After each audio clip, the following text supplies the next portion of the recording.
Hey guys, ever wondered what it feels like to have your teeth chatter louder than a medieval monk's prayer beads in the dead of winter?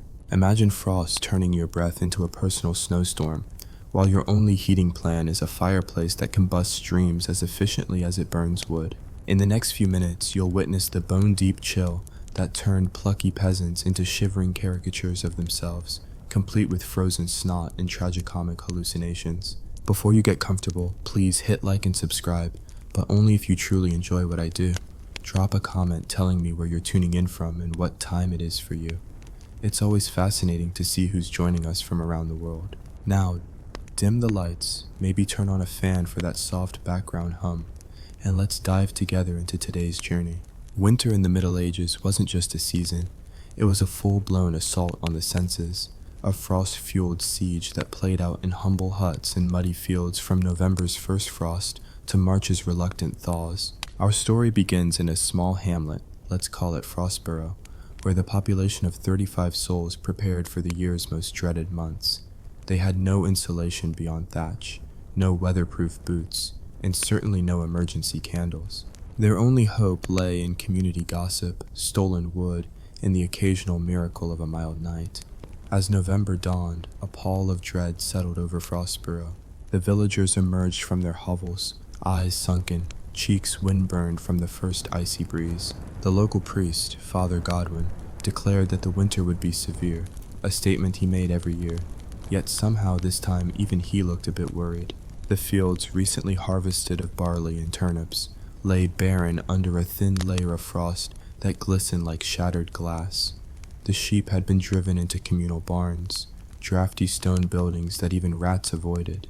Our first protagonist, Agnes, the miller's wife, whose job was to tend the communal oven.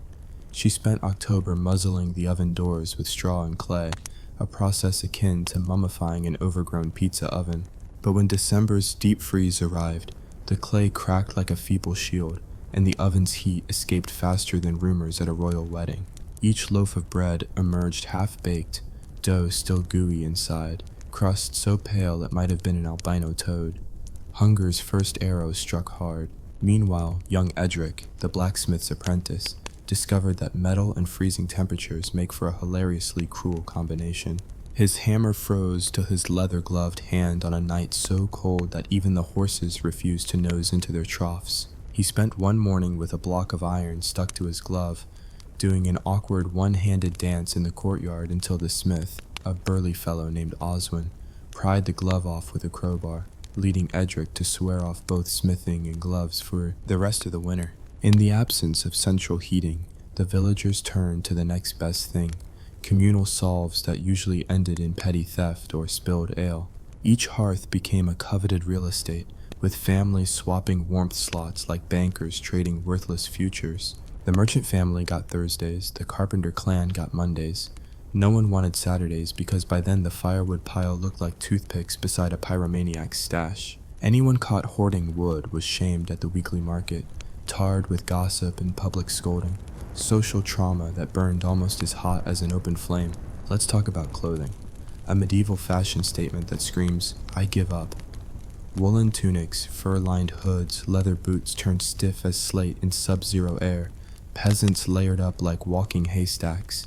But layers only worked if you could move, and too much wool meant sweat that froze into armor like crusts inside collars. One particularly vivid anecdote involves old Marta, who forgot she'd stuffed a handful of oats into her sleeve pocket for snacking, only to find them turned into miniature ice boulders by morning. She spent 30 minutes chiseling them out, muttering curses that would make a monk blush.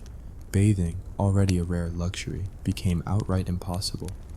Rivers froze solid or ran at a height that guaranteed hypothermia. Communal tubs, when they existed, were emptied before everyone could get in. So, for 3 months, Frostborough reeked of unwashed fur and damp wool, a bouquet so potent that passing merchants sometimes offered cold coin to avoid stopping in the village altogether. The local barber surgeon saw his business boom.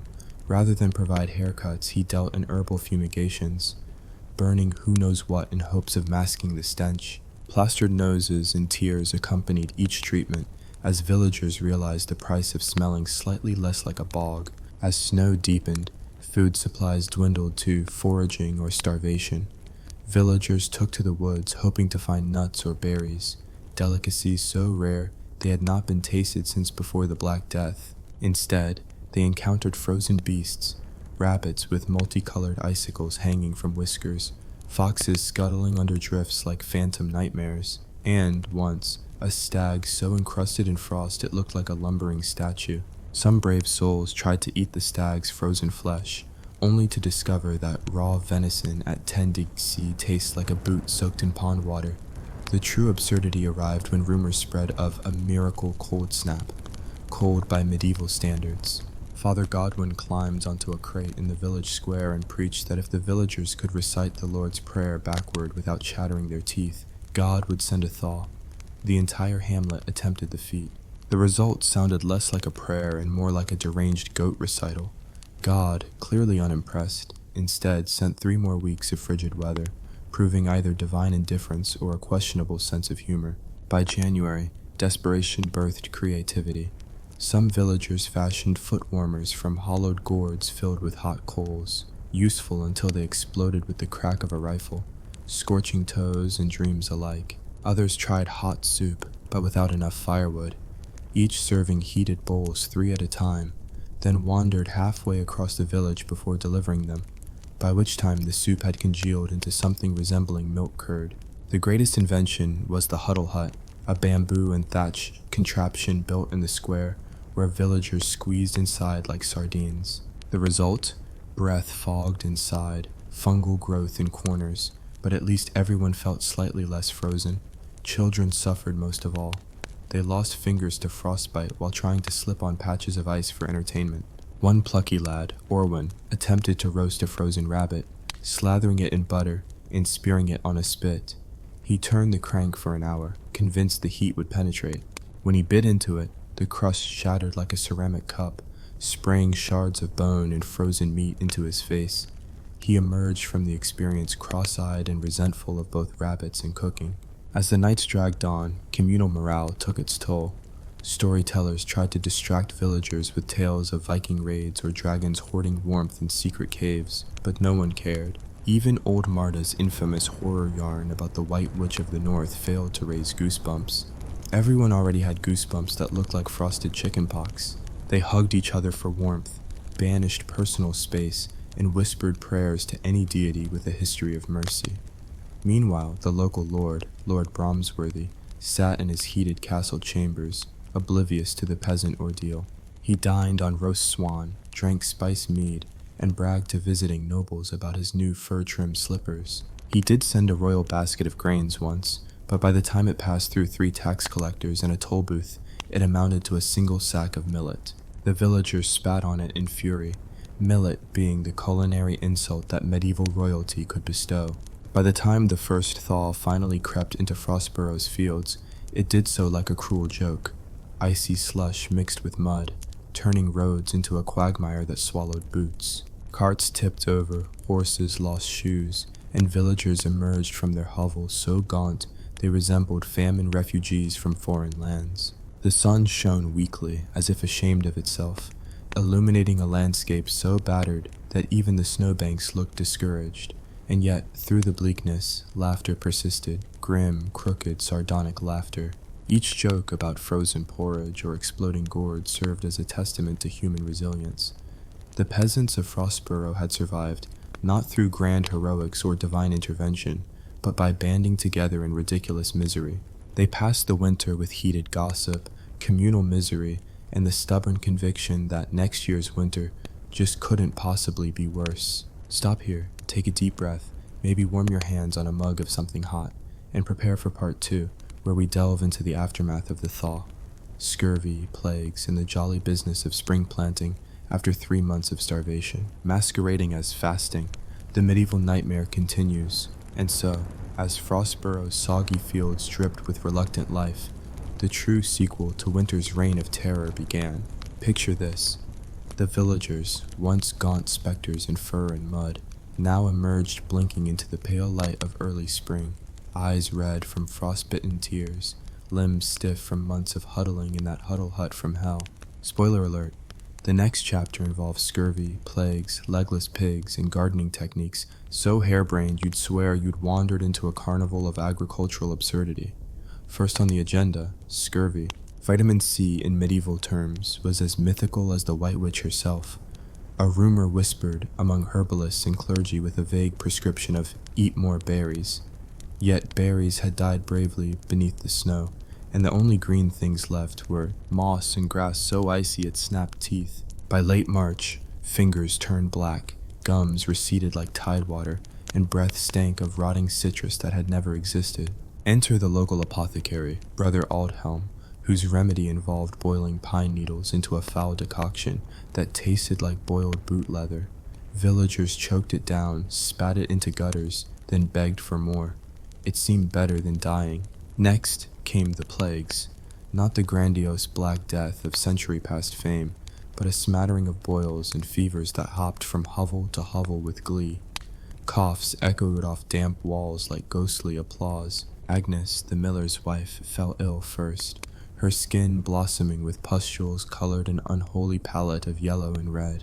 The barber surgeon arrived with his razors and leeches, grinning as if on a luxury cruise. For every leech he applied, another 3 seemed to materialize spontaneously on the patient, a medical Rorschach test gone horrifyingly right. In the end, Agnes survived, if one can call it surviving, to wander about half-naked, bald as a raven's egg, swathed in bandages that made her look like a discount mummy. Meanwhile, spring planting loomed. You'd think after a season of famine, the villagers would approach sowing seeds with reverence. Instead, they fumbled through the process like sleepwalkers. Edric the apprentice, remember him, the glove-averse blacksmith, decided that seeds ought to be broadcast by hand, hurling them skyward as if launching confetti. The results were patchy, carrots sprouting in clumps beneath the old oak, barley pilfering space meant for turnips, and a lone pea plant staging a germination miracle beneath Marta's former gourd debris. Lord Bromsworthy's tax collector arrived to mark fields for tithe, and found rows so irregular he suspected witchcraft. The tally: 2 bushels of barley, a handful of peas, and 1 defiant potato. A foreign concept so bewildering it was confiscated immediately. Spring also brought thaw-induced floods. Mudslides tumbled down hillsides, sweeping away humble fences, scattered tools, and the occasional unfortunate chicken. The villagers gathered at the river's edge to watch their carefully laid furrows become one giant swamp.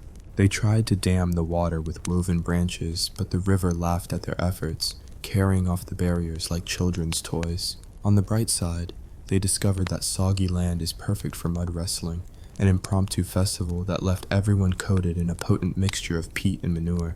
It was sickening, hilarious, and briefly therapeutic. Even Father Godwin joined in, his robes plastered with muck, his sermons henceforth including vivid references to the humility of mud.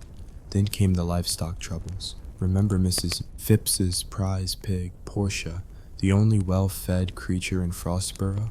She managed to slip her pen during a flood, wading upstream in search of dandelions. Unfortunately, she stepped on a broken fence post and severed a leg, leaving her hobbling about like a drunken pirate for weeks.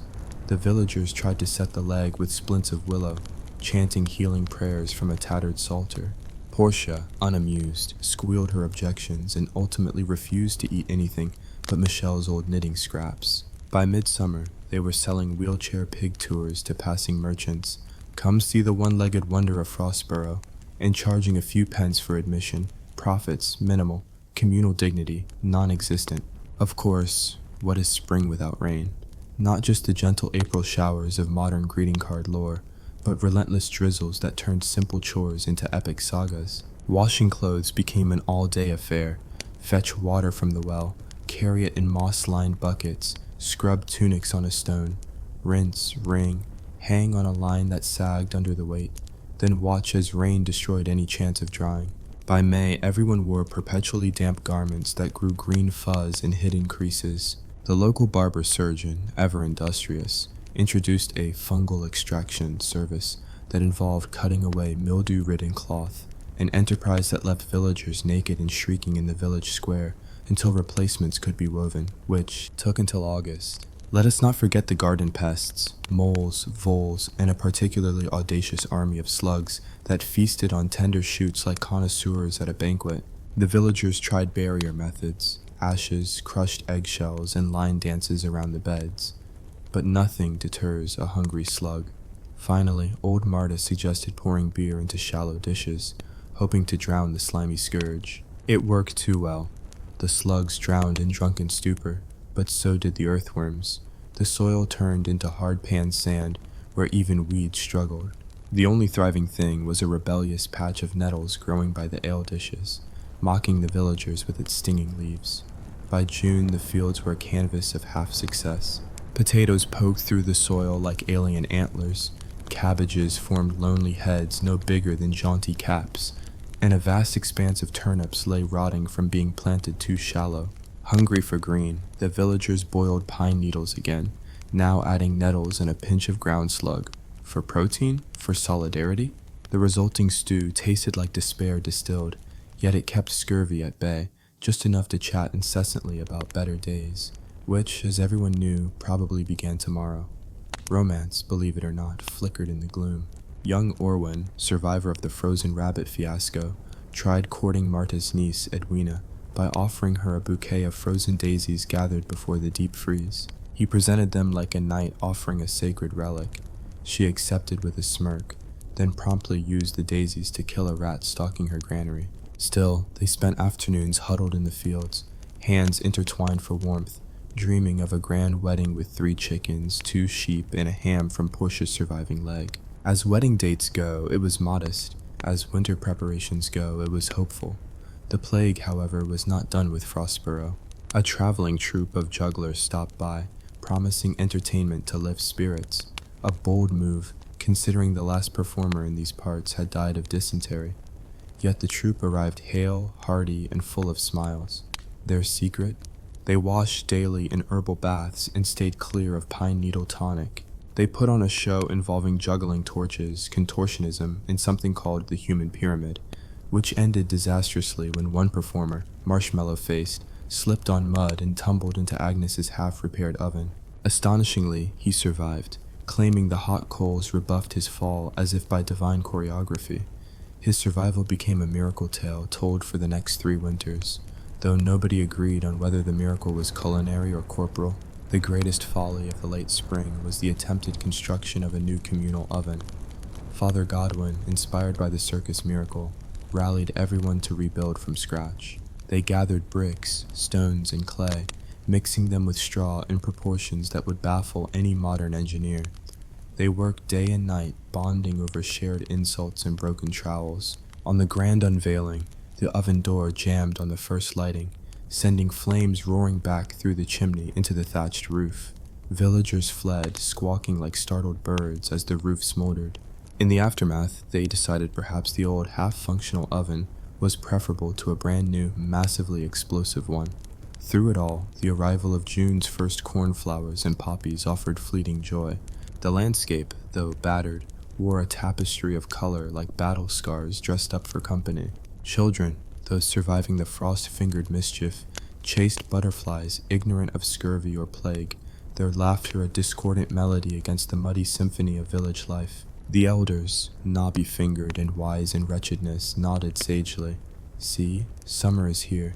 Soon the next winter will be as terrible as always. And they meant it. By midsummer, Frostborough's yield was enough to fill communal bellies, if not royal coffers.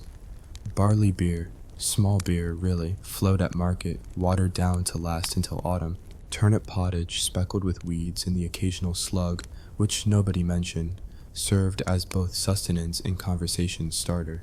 The pigs, Porta included, regained their strength, hobbling about on makeshift prosthetics until their legs mended. Meanwhile, a local carpenter crafted a tiny splint that became an artisanal sight. One-legged pork, now with wooden upgrade, as villagers sat out on dunnage benches under a feeble sun. They swore never to forget the lessons of winter and spring.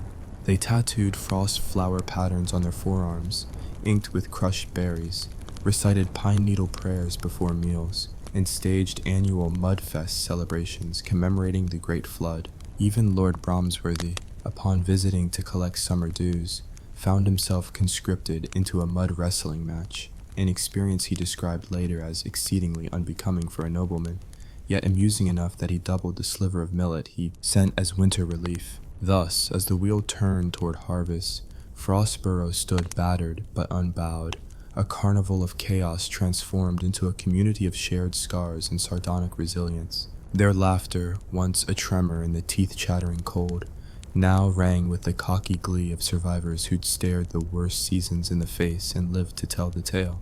They farmed, they feasted, they danced on the graves of failed gardening experiments, and they prepared, ever stupidly optimistic, for the next winter, certain it would be better, though history whispered otherwise. And that, dear listeners, is part 2 of our medieval misery saga, where scurvy, plague, and pig prosthetics joined forces to turn Frostboro into a theater of absurd survival. Stay tuned for part 3, featuring vengeful rodents, an ill-advised summer fair, and the grand revival of the White Witch legend, complete with a rogue snowstorm in July. The nightmare marches on. By midsummer's end, Frostboro's fields had reluctantly yielded their pittance, and the villagers, skin tanned unevenly from mud-spattered shirt sleeves, turned their attention to the traditional midsummer fair. What began as an innocent celebration of long days and short chores quickly unraveled into a carnival of catastrophes worthy of a minstrel's darkest ballad. The first calamity struck beneath the banner of the food pavilion. Having solved little since spring, the cooks assembled yet another stew of solidarity, featuring boiled turnips, barley husks, and a dash of nettle. To entice fairgoers, they crowned it Peasants' Pride Pottage, promising the warmth of community in every bite. In reality, the soup tasted like eroded stone soup, so dense that spoons snapped under the strain. One enthusiastic nobleman, Sir Alwine of Cobbleridge, bit into a chunk only to discover it concealed a hardened slug shell. He sputtered on his own spittle, narrowly avoiding a reversal of fortune into the mud. Yet, true to Frostboro's ethos, he declared it rustic and full of character, prompting villagers to sell extra bowls to unsuspecting travelers at double price. Next came the archery contest. Longbows were prized tools of war, but in Frostboro they doubled as fairground entertainment, provided you could string the bow in weather that oscillated between drizzly summer rain and fits of foul gusts. Young Edric, now a seasoned apprentice blacksmith, had forged 20 arrows for the event. Unfortunately, he'd mistaken the last batch for kindling, and used them to ignite the communal bonfire. On the bright side, the bonfire burned enthusiastically, igniting Marta's thatched stall full of baked turnips. Flames leaped skyward, illuminating the soggy fields like a drunkard's fireworks. As villagers flung water buckets, the spectacle resembled a pantomime of misfired heroism. Hosed down potatoes rolling among charred nether veg, and Marta shrieking for compensation in the form of 3 sheep and a day's warm bath. Meanwhile, the local bard, Roderick the Merry, attempted to bolster morale with rousing tunes. His lute, however, had spent winter in the huddle hut, still damp from frost-humid nights, and its strings snapped with a collective twang at the first chord. Undeterred, Roderick switched to spoons and tankard percussion, recruiting villagers to clatter tableware in time. The resulting cacophony drew curious onlookers who mistook it for an avant-garde performance. A visiting merchant declared it the dirtiest symphony I've ever not enjoyed, and promptly fled on his mule, only to have the mule slip in the mud, scattering cloth bolts everywhere. The mule, taking offense at frost-encrusted cloth, refused to move until offered oats, which of course no longer existed in Frostboro. Amidst the chaos, tales of the White Witch of the North resurfaced. Brother Aldhelm, having recovered from spring's pine needle mishaps, preached that the witch had been awakened by the villagers' reckless merriment. According to eyewitness testimony, mainly gossip passed through 3 lips and 1 ear, she'd materialized on the edge of the fields, clad in frost-coated sable and brandishing a staff of ice. The witch's curse, whispered Aldhelm, would bring an unexpected chill to punish the hamlet's hubris. Most villagers scoffed, but as dusk fell, a strange hush fell over the fair. The air grew so cold that breath formed frost petals, and the bonfire's embers dimmed to mere smoky sighs. True to the legend, a rogue snow squall swept through at twilight, scattering flurries of snow that melted upon landing. It fooled no one into thinking winter had returned, yet gave enough spine tingle to send children wailing to their parents, convinced the witch was toying with them. In the pandemonium, carts tipped over, mugs shattered, and someone's prized honey barrel froze solid before it could be opened. The villagers stumbled home, clutching coats and shaking heads, half believing they'd all slipped into an icicle-sprinkled fever dream. As summer reeled sideways into August, the villagers struggled to salvage what remained of their fair's treasury: 2 worn pennies, 1 bent horseshoe, and a broken tambourine. Yet even that paltry haul proved useful. Under Edwina's resourceful direction, they commissioned a modest contraption, the rodent repeller, a simple box lined with garlic-infused cloth and lashed under hayloft beams. Designed to ward off the famished mice that had earlier chewed through Marta's oat stash, the device initially seemed a stroke of genius, until the mice staged a mass migration to the barn, leaving the village under siege by bolder, huskier rats. The rats, now veterans of wartime famine, moved with ghoulish coordination.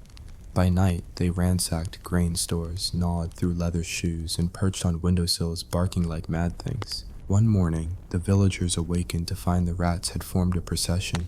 20 of them paraded single file along the fence, carrying stolen turnips as if in a macabre harvest festival. The spectacle halted heartbeats. Old Marta, roused from slumber, hurled her slipper at the lead rat, only to miss and accidentally smash a window.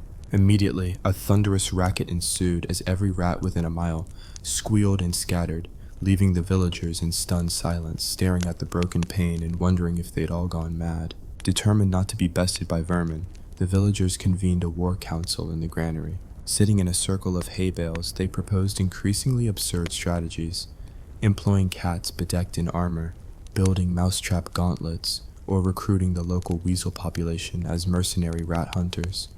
None of these plans succeeded. The armored cats refused to leave the tavern, too drafty. The gauntlets snapped on empty hands, and the weasels turned on the villagers themselves, mistaking boots for rats.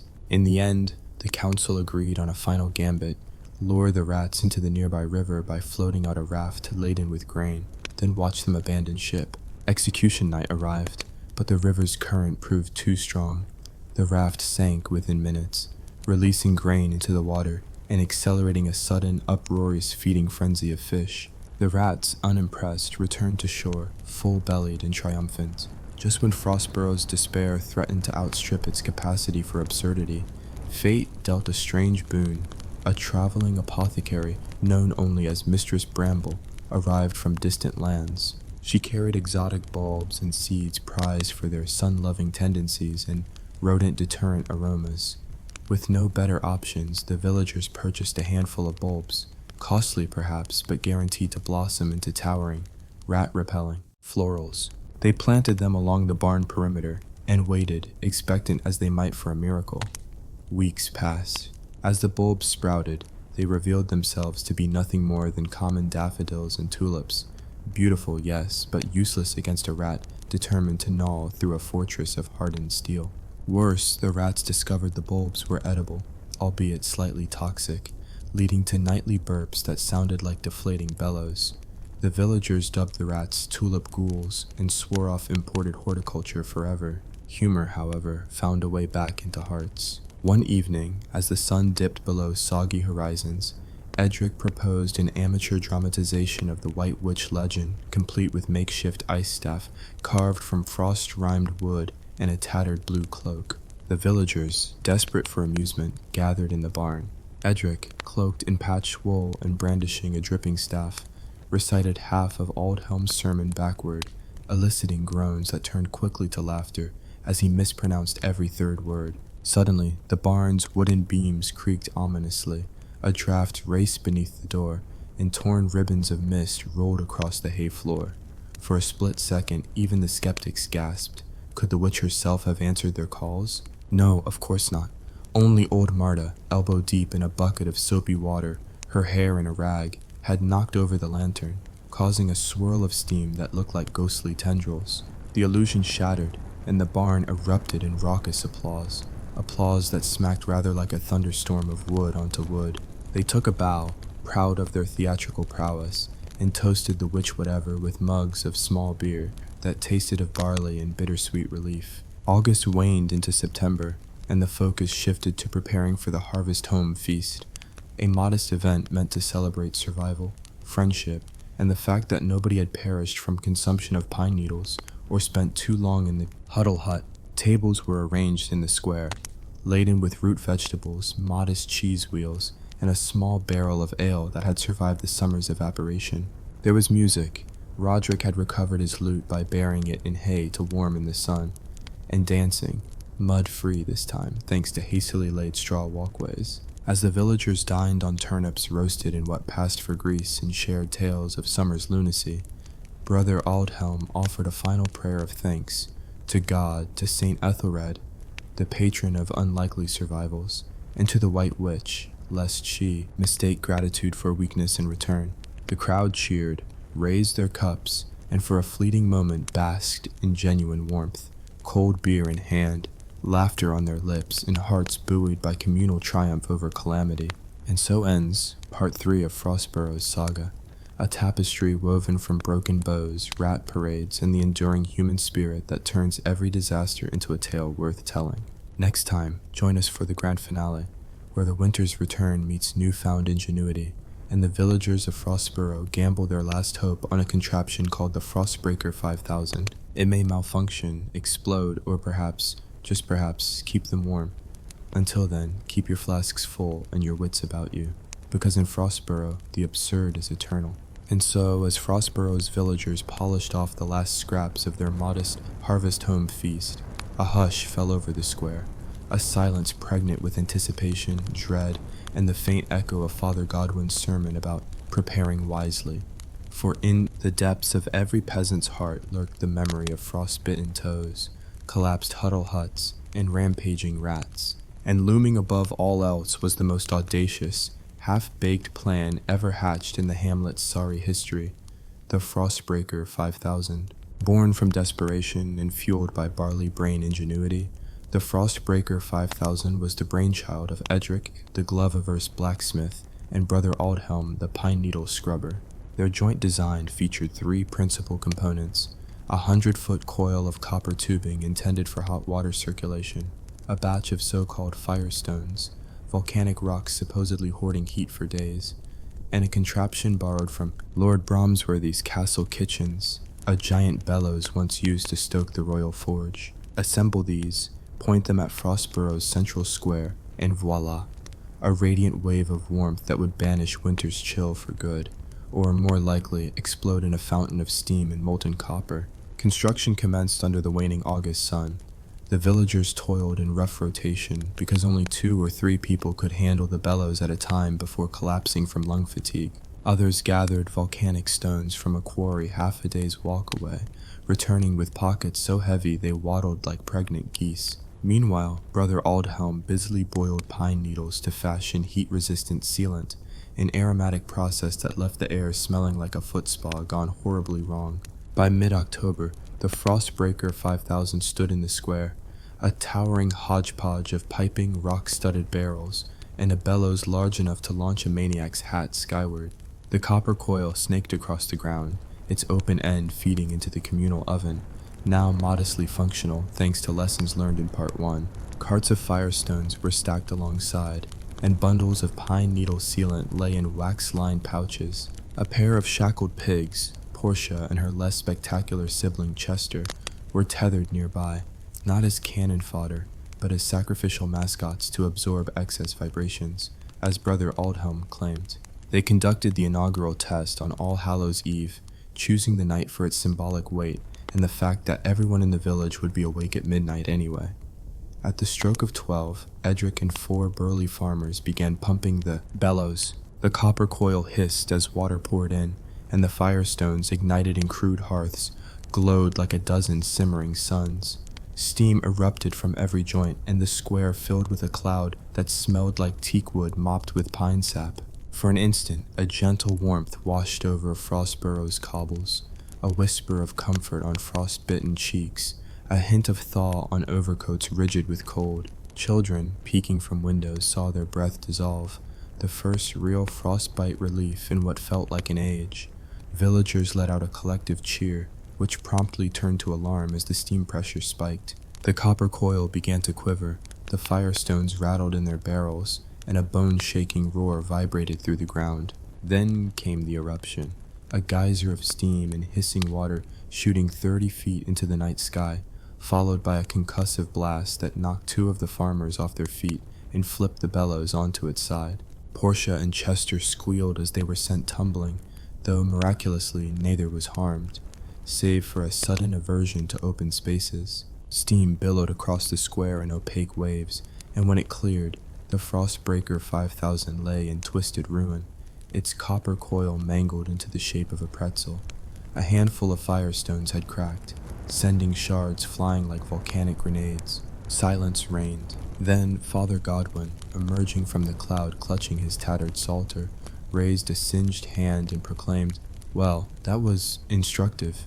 And so the villagers, breathless and sheepish, dragged the wreckage back to the carpentry shed, vowing either to rebuild or to forget ever having heard the term Frostbreaker 5000.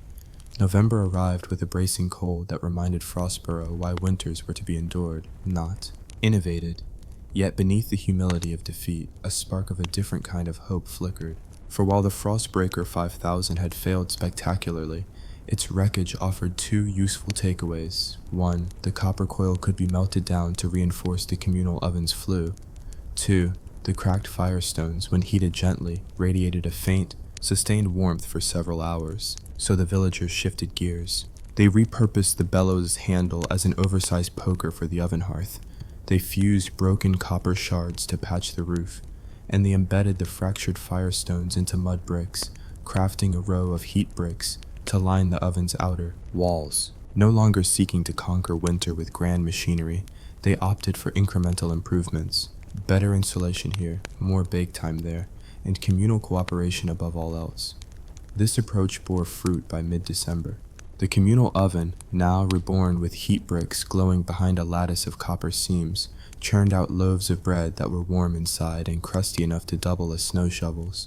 The villagers rotated stove shifts and organized rosters, with a posted schedule to avoid the old chaos of stolen warmth. Everyone contributed firewood in measured bundles, and those who brought extra received tokens.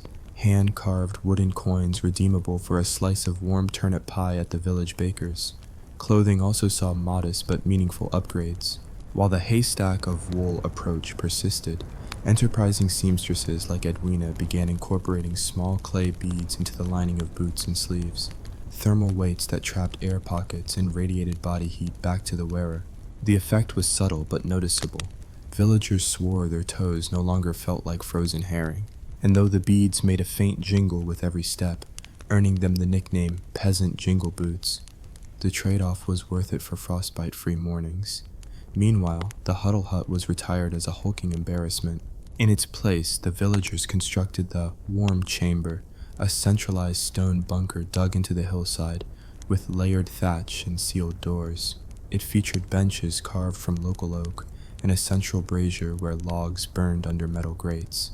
Still drafty and pungent with smoke, the warm chamber at least avoided the fungal nightmares of its predecessor, and allowed the villagers to huddle without needing to recite the Lord's Prayer backward. Scurvy made a final attempt at decimation in early January, but this time the villagers were prepared. Over the summer and autumn, they dried wild berries, apple slices, and rosy hips in the smokehouses next to the warm chamber. When the first signs of gum pain emerged, they brewed these into tangy syrups and herbal teas that, miraculously, tasted less like boot leather and more like slightly rancid jam. Less pleasant than fresh fruit, perhaps, but infinitely superior to Brother Aldhelm's pine needle tonic. As for the rats, they finally met their match through a combination of clay-trapped pitfalls and nocturnal spear patrols. A simple groove dug around grain store foundations, filled with slippery mud, proved enough to trip up the tulip ghouls. By February, the rat population had dwindled to manageable levels, and the villagers could once again store turnips in peace, though occasional squeaks in the rafters kept them humble. By midwinter, Frostborough had evolved into a hamlet that knew its weaknesses and patched them with pragmatic absurdity. They learned that a single exploding contraption could teach more than 100 cautious plans. They learned that small, cooperative steps, heat bricks, thermal beads, scheduled bellows shifts, matter more than grandiose schemes. And they learned that mirth, even in the face of steam geysers and rat parades, remained their greatest warmth. On Candlemas Eve, when winter's halfway mark was observed, the villagers gathered in the square.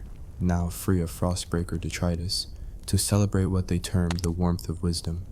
They danced around the still glowing embers of the frostbreaker's core barrel, carefully stoked to safe temperatures, and toasted to resilience, community, and the glimmers of hope that outshine even the meanest frost. In the crowd, old Marta raised her wooden coin high.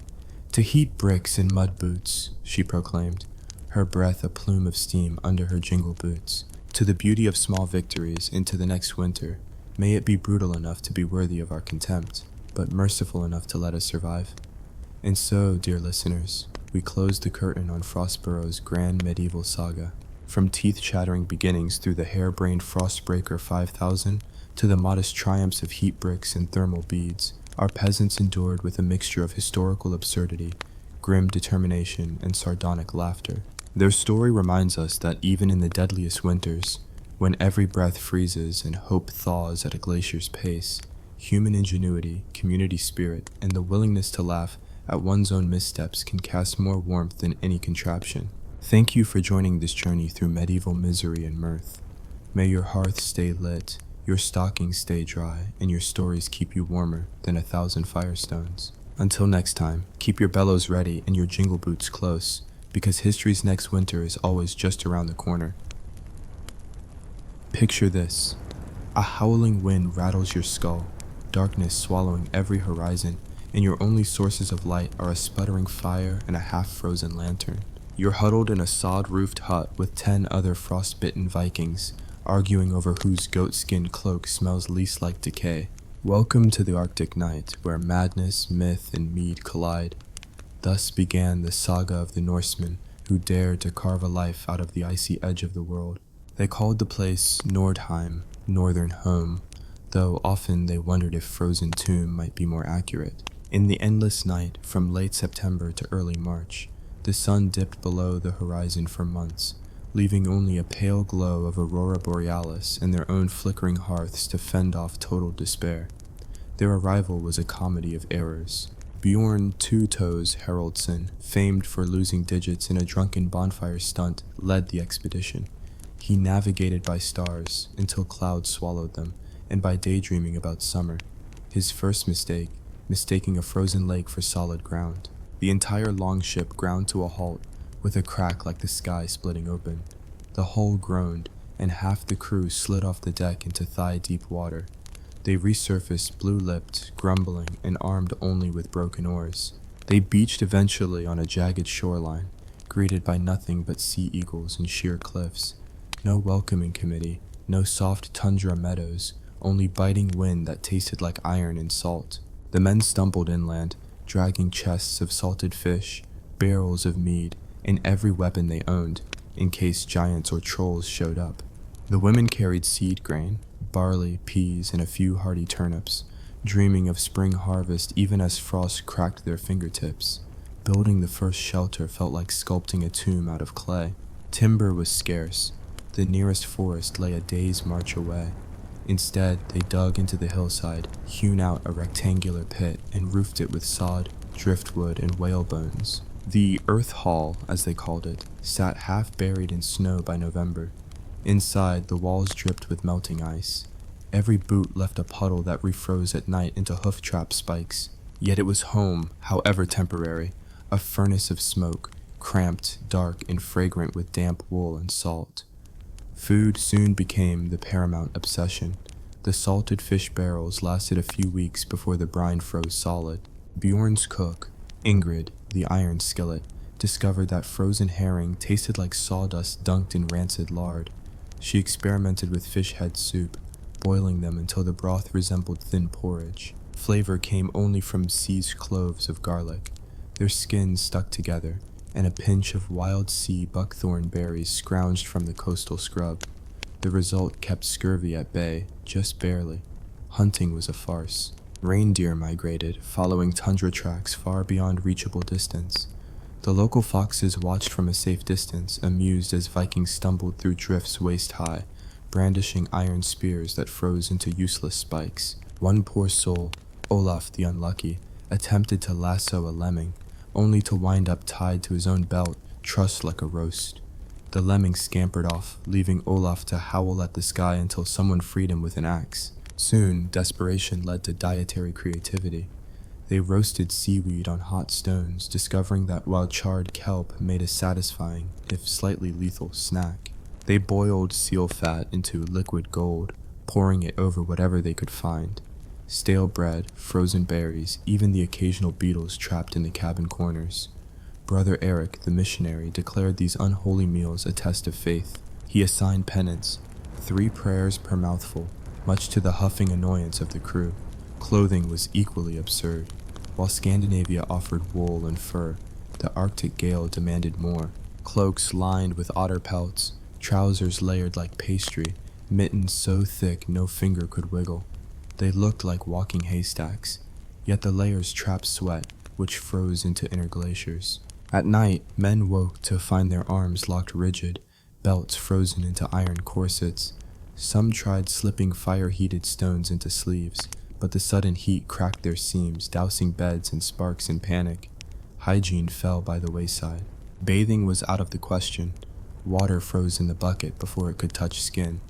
Instead, they invented smoke saunas, small lean-tos where they piled embers, stuffed in pine boughs, and let the smoke clean them. The effect was somewhere between cured ham and chimney sweep. Their blackened faces and acne scars earned them nicknames like Smokeface and Grimebeard, badges of Arctic honor. Social order strained under the constant stress. Bjorn's leadership wavered when half the crew demanded a say in decisions. They held informal gatherings around the central hearth, passing the talking bone, a bleached walrus ivory tusk. Whoever held it could speak, others nodded or grunted. Bjorn tried to roast that bone over fire to show dominance, only to ignite the tusk in flames. The meeting ended with everyone coughing and the bone crumbling to ash, symbolic perhaps of their fragile unity. They turned next to forging tools from what they had. With no forges at hand, they built a rock hearth in the earth hall, heated stones red hot, then plunged them into barrels of water to produce steam. The steam softened whalebone and driftwood, which they carved into fish hooks and knife handles. Ingmar the Skald noted that their workshop smelled like a giant kettle desperately trying to boil itself alive. From these crude tools they fashioned ice saws and bone needles, vital for cutting hides into weatherproof parkas. As weeks dragged on, the darkness bore down on spirits. Half the men muttered about returning to Norway, though carving a sea route in winter seemed madness. They marked days by mead rations and the slow thinning of candle stubs. The aurora, once wondrous, became an eerie reminder of nature's indifference, rippling curtains of green and purple that mocked their suffering with psychedelic beauty. Meals dwindled. One grim day, only 3 potatoes remained. They cultured them like precious artifacts, shaved paper thin into soup, every scrap savored. They rationed turnips to a single slice per man, so small it fit on the tip of a finger. The notion of theft surfaced. Ingrid caught 2 men trying to pilfer her onion store. She dispatched them barefoot into the snow as punishment, teaching them a painful lesson about communal trust. Yet camaraderie persisted in dark humor.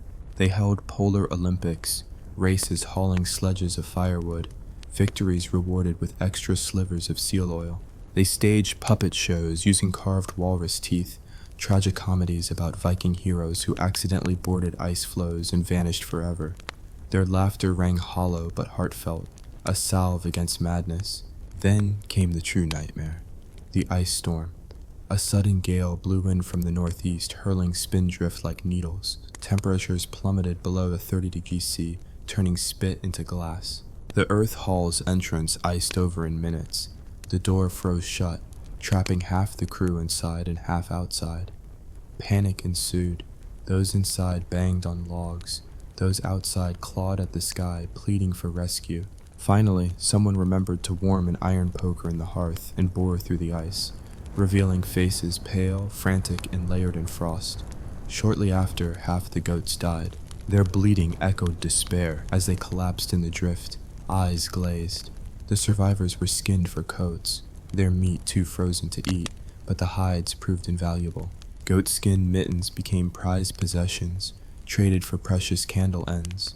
One particularly stubborn goatskin cloak, known as Fenrir's Wrath, passed through every man's hands before ending up draped over Bjorn's shoulders like a rugged banner. Spring's promise lay far ahead, but the Norse found a strange solace in preparing for it. They traded stories and stockpiled seeds, daydreaming of fields green with barley. They melted snow in steaming pits lined with dark stones, using the water to boil moss into bread to tide them over. They fashioned simple clocks of layered ice disks, marking the sun's faint return by the slow drip of melting rings.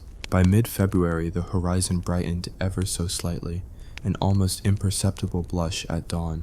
Spirits lifted as the men shed layers, revealing sun-starved skin burning pink. They danced awkwardly, arms stiff, on ground still carpeted with ice. The aurora's dance slowed. The night shrank by minutes each day. Even the fish began to stir, nibbling at bone hooks once more. When the sun finally crept above the horizon, on March 1st by their crude calendar, the cry "Solar oppe" rang through Nordheim. Tears, laughter, and mead flew in equal measure. They stumbled to the shore, dipping frozen toes in the sea, feeling the warmth seep back. The longship, still half buried, gleamed under real sunlight. They vowed to sail south again, but not before planting their first seeds, carving new runes on the hearthstones and promising never to speak ill of goats again. Thus ends part 1 of our Arctic saga, a tale of icebound folly, meager triumphs, and that stubborn human spark that turns wilderness into home. Stay tuned for part 2, where our hardy Norsemen wrestle with newborn calves, thawed meat that crawls, and the maddening return of the midnight sun, just when they thought summer misery might be merciful. The frost that refused to loosen its grip on Nordheim began to thaw only in the sense that ice might crack under pressure, not that warmth actually returned. Daylight hours stretched by mere minutes, and the Norse settlers emerged from the earth hall each morning, blinking against a sun barely brighter than a candle flame. Bjorn Two Toes Haraldsson, now sporting a goatskin leg warmer over his missing digits, declared it spring, though some preferred the term Hypothermia's prologue. Their first spring task was tending the goats, those scrawny, spiritless creatures who'd been holed up in the shelter since midwinter. Early one dawn, Ingrid the Iron Skillet discovered that Fenrir's Wrath, the legendary goatskin cloak, had been chewed into ribbons. A goat had escaped during the ice storm frenzy and returned to feast on leather like a culinary critic. The settlers chased the animal through snowdrifts that still reached their waists, nets in hand. When they finally corralled it, the goat regarded them with unholy glee, chewing cud as if to say, "Gotcha!" Brother Eric proposed baptizing the goat for good behavior, but Edric the apprentice whispered about turning it loose on the next shipwrecked crew. Instead, they tethered it to a stake, plied it with salt licks, and celebrated its survival with a goat parade. The procession trudged through the settlement, goats kid-hopping, settlers hooting, and the dazed animal sporting a crown of seaweed wreaths. Women patted it reassuringly, children waved oars, and Bjorn declared it the patron saint of stubbornness.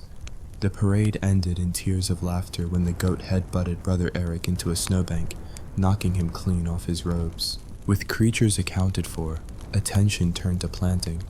The Norse had brought seed grain, but rich farmland was elusive. They selected a narrow strip of soil beneath a rocky ledge, where a runoff from melting snow pooled in muddy patches.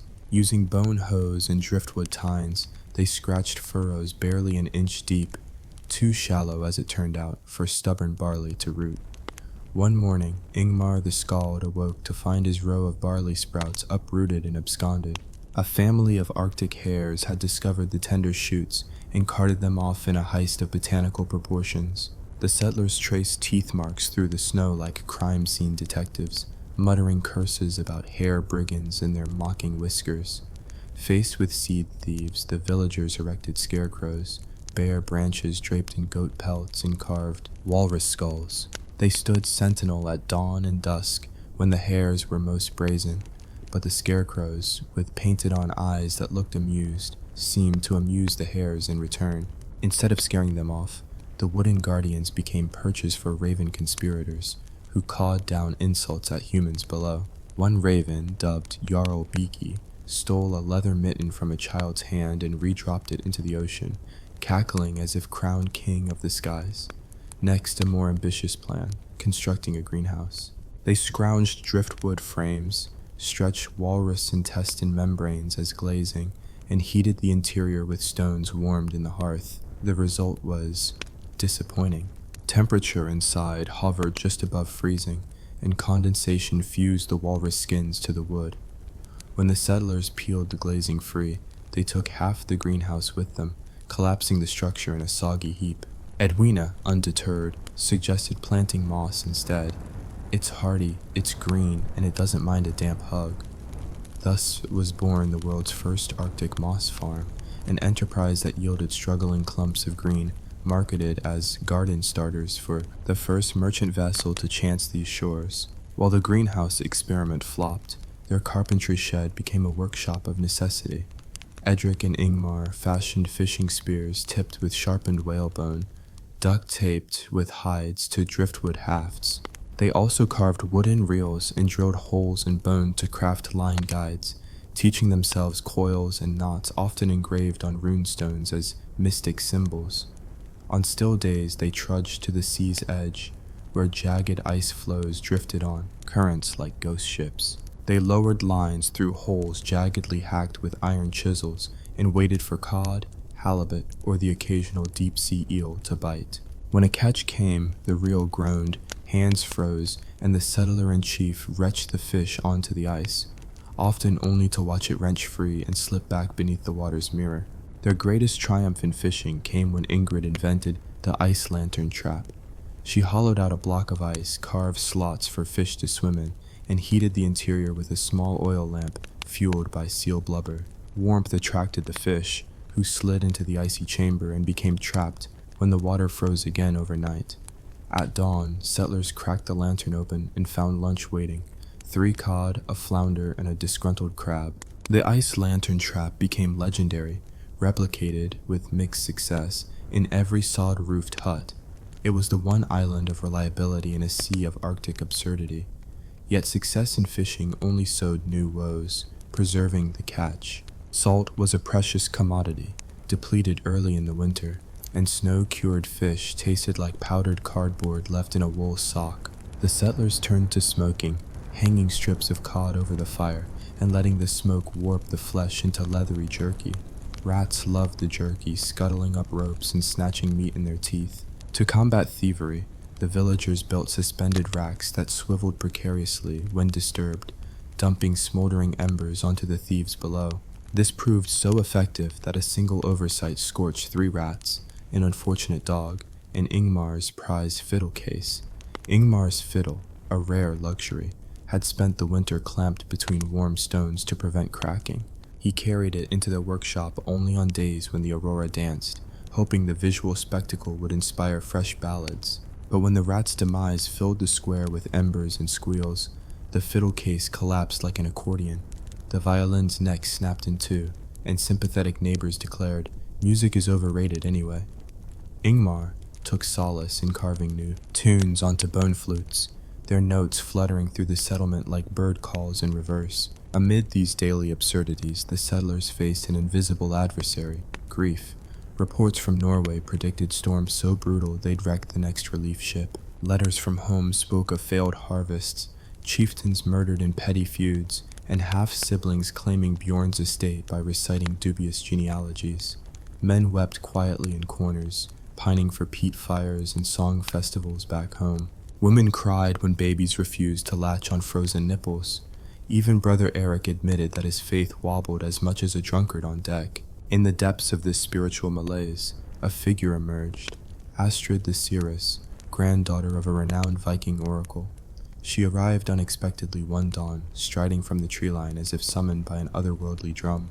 Her cloak was woven from falcon feathers, her staff tipped with a polished walrus tusk. She proclaimed that the gods themselves had grown bored with human suffering and would soon intervene, provided the settlers proved their worth through ritual offerings. Her first demand: a sacrifice of fire, a burning bale of woven hay soaked in seal oil, set aflame atop the highest cliff. The settlers protested that hay was scarce, and cliffside bonfires attracted wild storms. Yet, ever hopeful, they built the pyre, ignited it, and watched as smoke spiraled into the overcast sky. Moments later, a gust of wind extinguished the flames, sending embers scattered across snowdrifts. The villagers fell silent. Were the gods snuffing them out in mockery? Not to be deterred, Astrid next instructed them to capture an aurora shard, a glowing fragment of northern lights. She provided a copper bowl and chanting incantations meant to solidify the etheric color. On the night of the display, settlers gathered on the shore, copper bowl raised. Green and purple swirls shimmered above, reflected in icy water. They recited runes and prayed, but the aurora remained stubbornly intangible. When the ceremony failed, Astrid bowed her head. "The gods demand something more tangible," she whispered. As doubt rippled through the settlement, a far more practical threat emerged: the return of the plague. Damp walls and smoky air had bred mites, fleas, and a fever that left victims delirious. First to fall was Life the painter, who'd spent winter sketching scenes of home on wet vellum.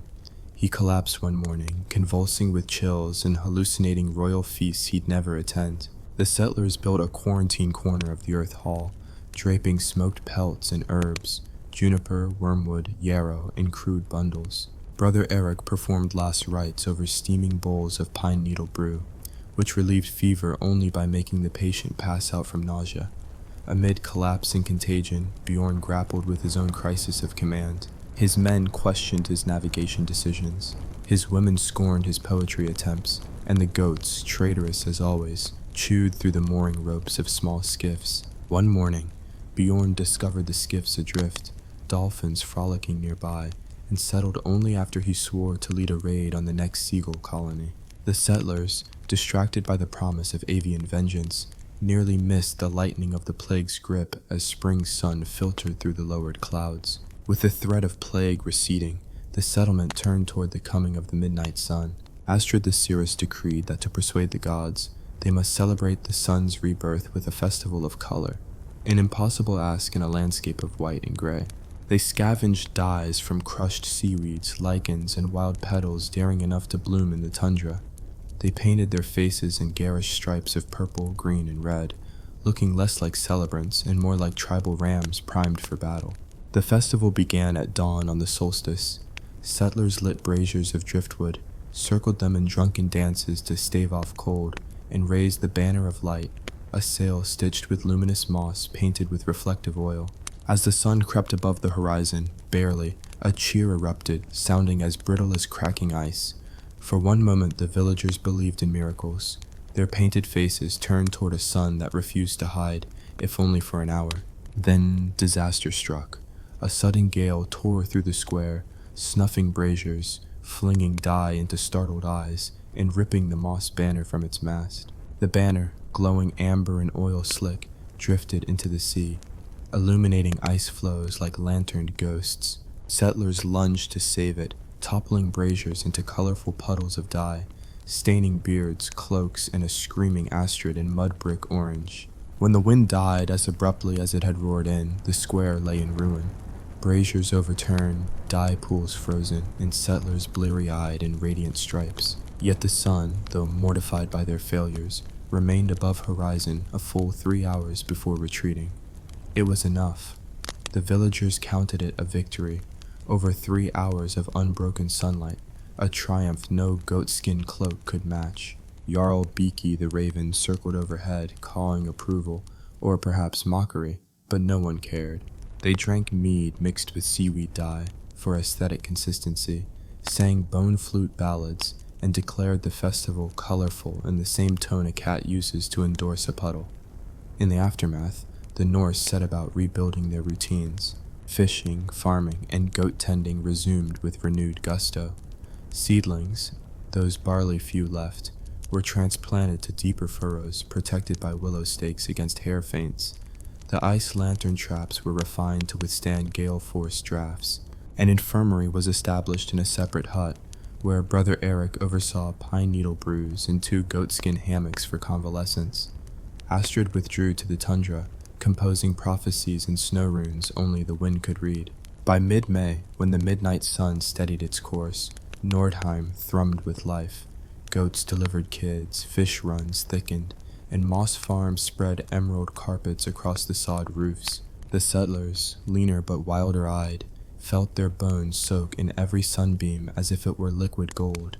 They raised long ships, repaired with goat sinew binding, and prepared for the voyages to trade furs, fish jerky, and the new village specialty, brightly dyed mead, dubbed Aurora's nectar, notorious for turning tongues green. On the day of departure, the settlers gathered on the driftwood scaffolded dock. Bjorn addressed them, voice firm. "We arrived as conquerors of a frozen world," he said, "and leave as its humble students." He gestured at the longships, sleek, patched, and eager to bear them away. Even the goats lined up in a crooked procession for one final parade, nibbling the hull's planks in farewell. As the oars dipped into the glassy water, the sun held its position in the sky, as if saluting their small triumph. Thus closes Part 2, a chronicle of seed thefts and ice lanterns, goat rebellions and plague scares, jest and ritual under Aurora's gleam.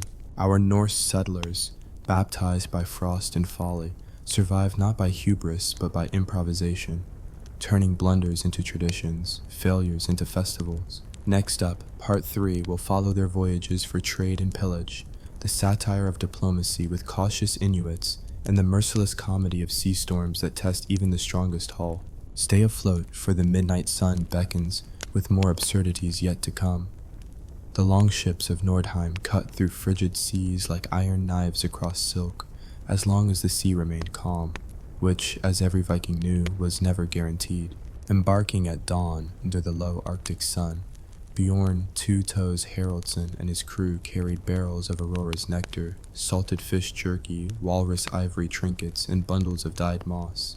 Their mission, trade for essential supplies, timber, salt, and perhaps a few goats to replace the heroic Fenrir's wrath, and if opportunity permitted, earn glory through raids on less defended coastal settlements. A sea storm of biblical audacity. No sooner had the longships cleared the fjord's mouth than gulls scattered in panic and the horizon darkened, as though the sky itself resented their endeavor. Within minutes, the wind accelerated to a howl, whipping waves into foam-tipped peaks taller than a man. The oarsmen strained against the heaving deck. Water sloshed over gunwales, drenching furs and turning the vessel into a tilting bathtub. Ingmar the Skald, writing later in his bone-bound chronicle, described it as a sea angry enough to swallow hell itself.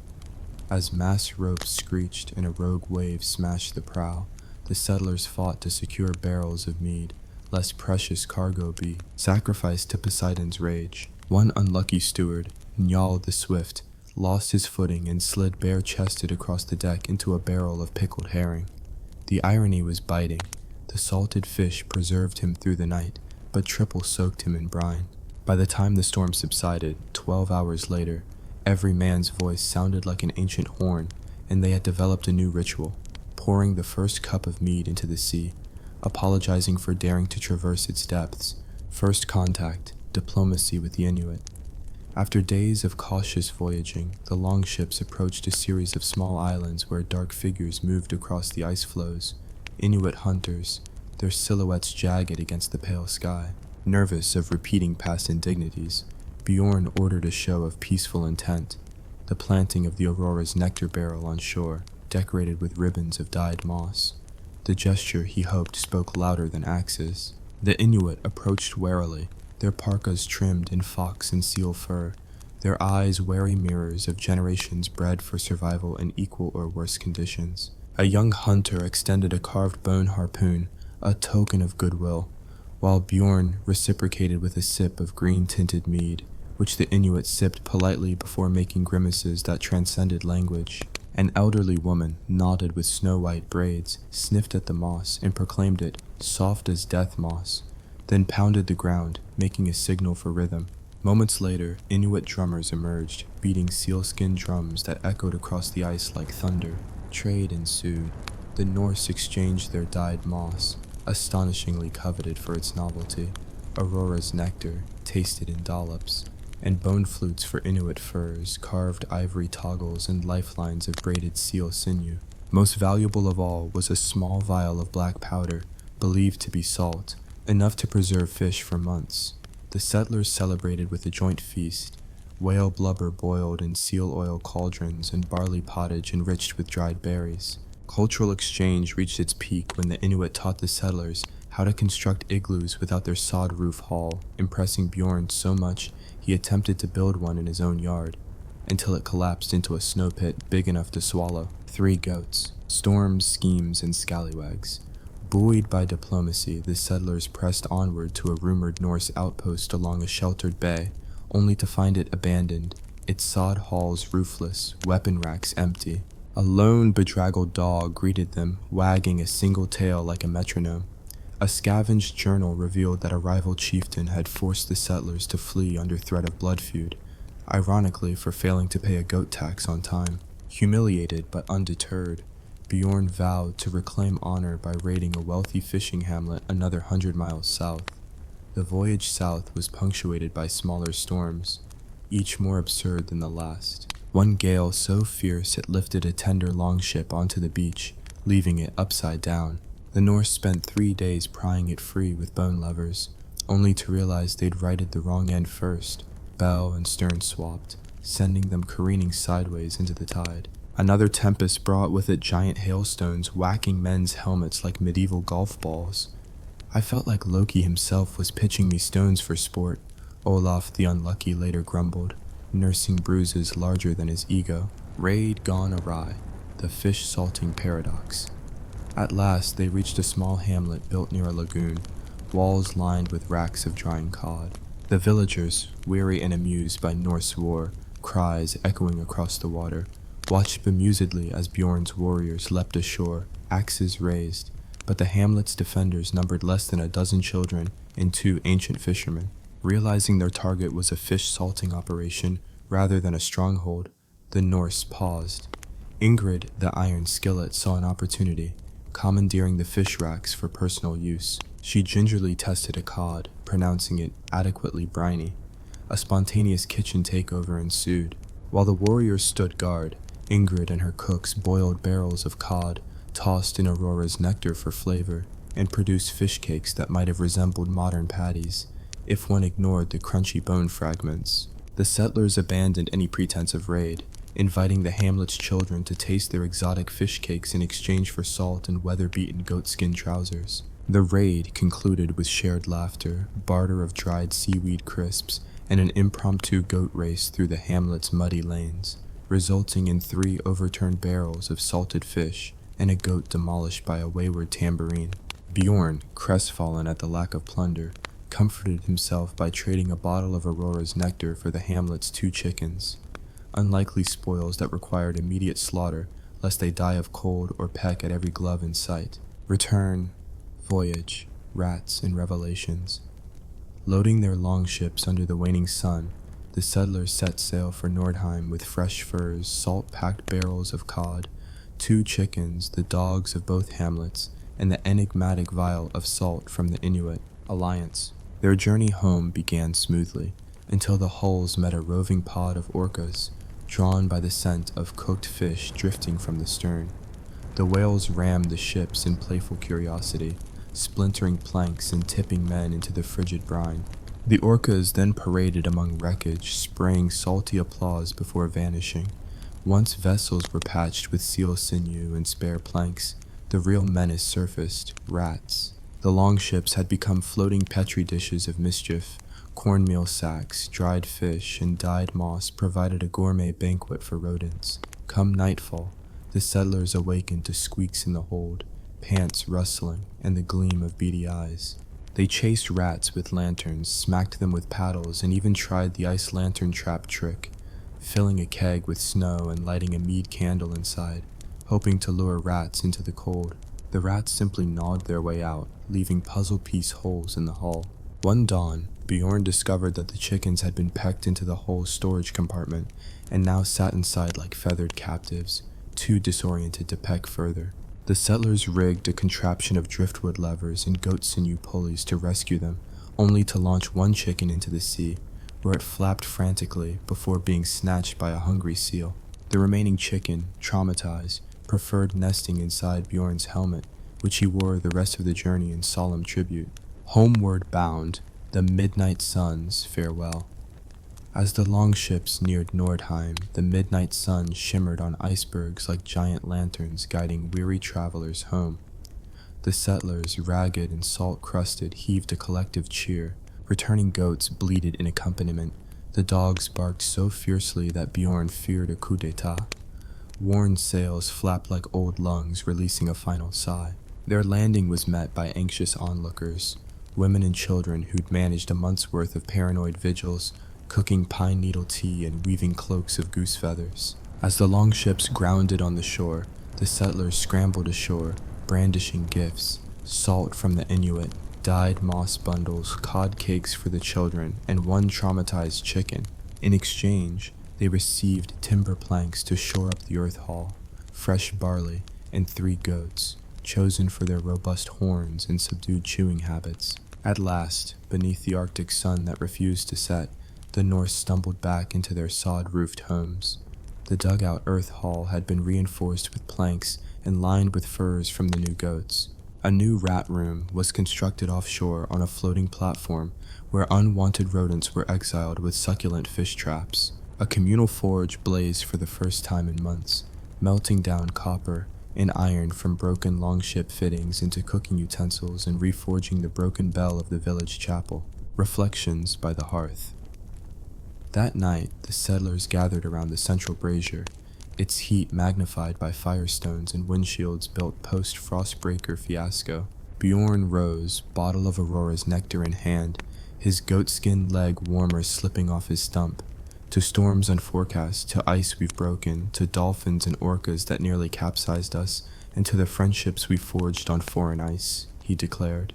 Clutches of dyed moss and sealskin drums added rhythmic applause. Brother Eric led a prayer of thanks, an eclectic blend of Norse invocations and Inuit drumming rhythms, while Astrid the seeress, back from her tundra retreat, wove snow runes on the brazier's heat shield, predicting a mild winter season and urging everyone to cherish small triumphs. The goats, now indoctrinated into hamlet life, bleated in a chorus that sounded suspiciously like laughter. And so, after trials by storm, trade, raid, and rodent, the settlers of Nordheim proved once more that human absurdity, iron will, and a dash of Arctic madness could turn inhospitable into home. Their longships, under repair, would carry their tales far and wide, of screwball diplomacy with the Inuit, fish cake raids instead of pillage, chicken catastrophes, and the irrepressible spirit that sings beneath the midnight sun. But wait, there's more. In Part 4, we'll witness the first Arctic Fair, the invention of snowball catapults, and that fateful expedition to scale the frozen waterfall, where Bjorn almost found a hidden valley of summer, only to discover it was a mirage of melted ice. Until then, stoke your brazier, sharpen your bone flute, and prepare for the grand finale of Norse absurdity on the edge of the world. The first Arctic Fair of Nordheim opened under a pale sun that refused to set, casting long, trembling shadows across the snow-packed square. A hastily erected wooden arch, carved with runes borrowed from Astrid's latest prophecies, served as the fair's entrance, festooned with strips of dyed moss still faintly green despite weeks of cold. Stalls lined the perimeter. Ingmar's bone flute booth, where melodies distilled from whale song drew curious crowds.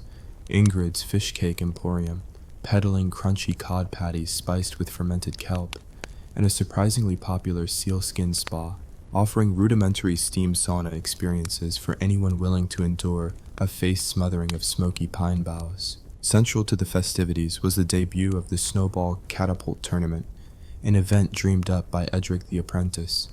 Using salvaged longship timbers, bone hinges, and cordage of braided seal sinew, he constructed 5 crude trebuchets.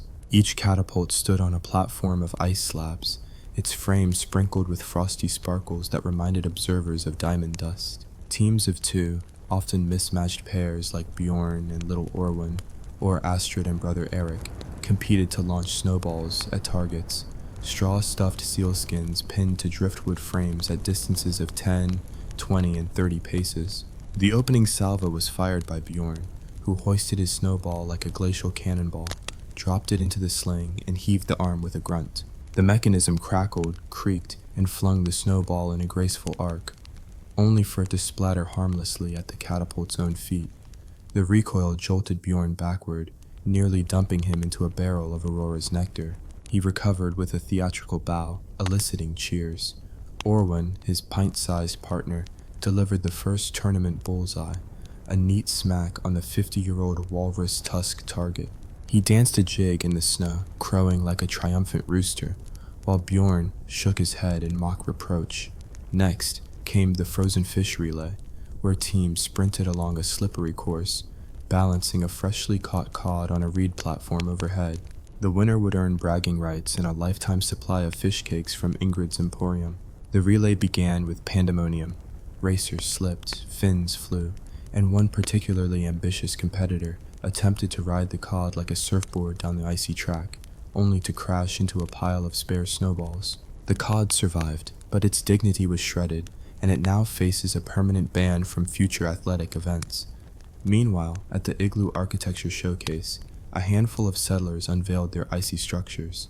Bjorn's attempt, a squat dome of poorly cut blocks, caved in under the weight of its maker, sending him tumbling into his own blankets. Edwina's creation fared better, a sleek geodesic dome accented with dyed lichen mosaics that spelled Nordheim in angular runes.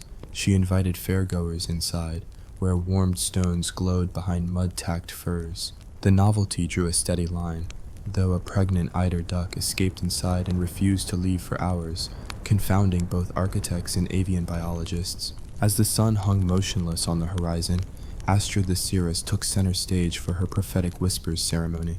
Seated upon a throne of driftwood, she called for silence, the kind of hush only 3 months of Arctic night can license. She unfurled a length of walrus tusk tablet inscribed with swirling runes and held it aloft.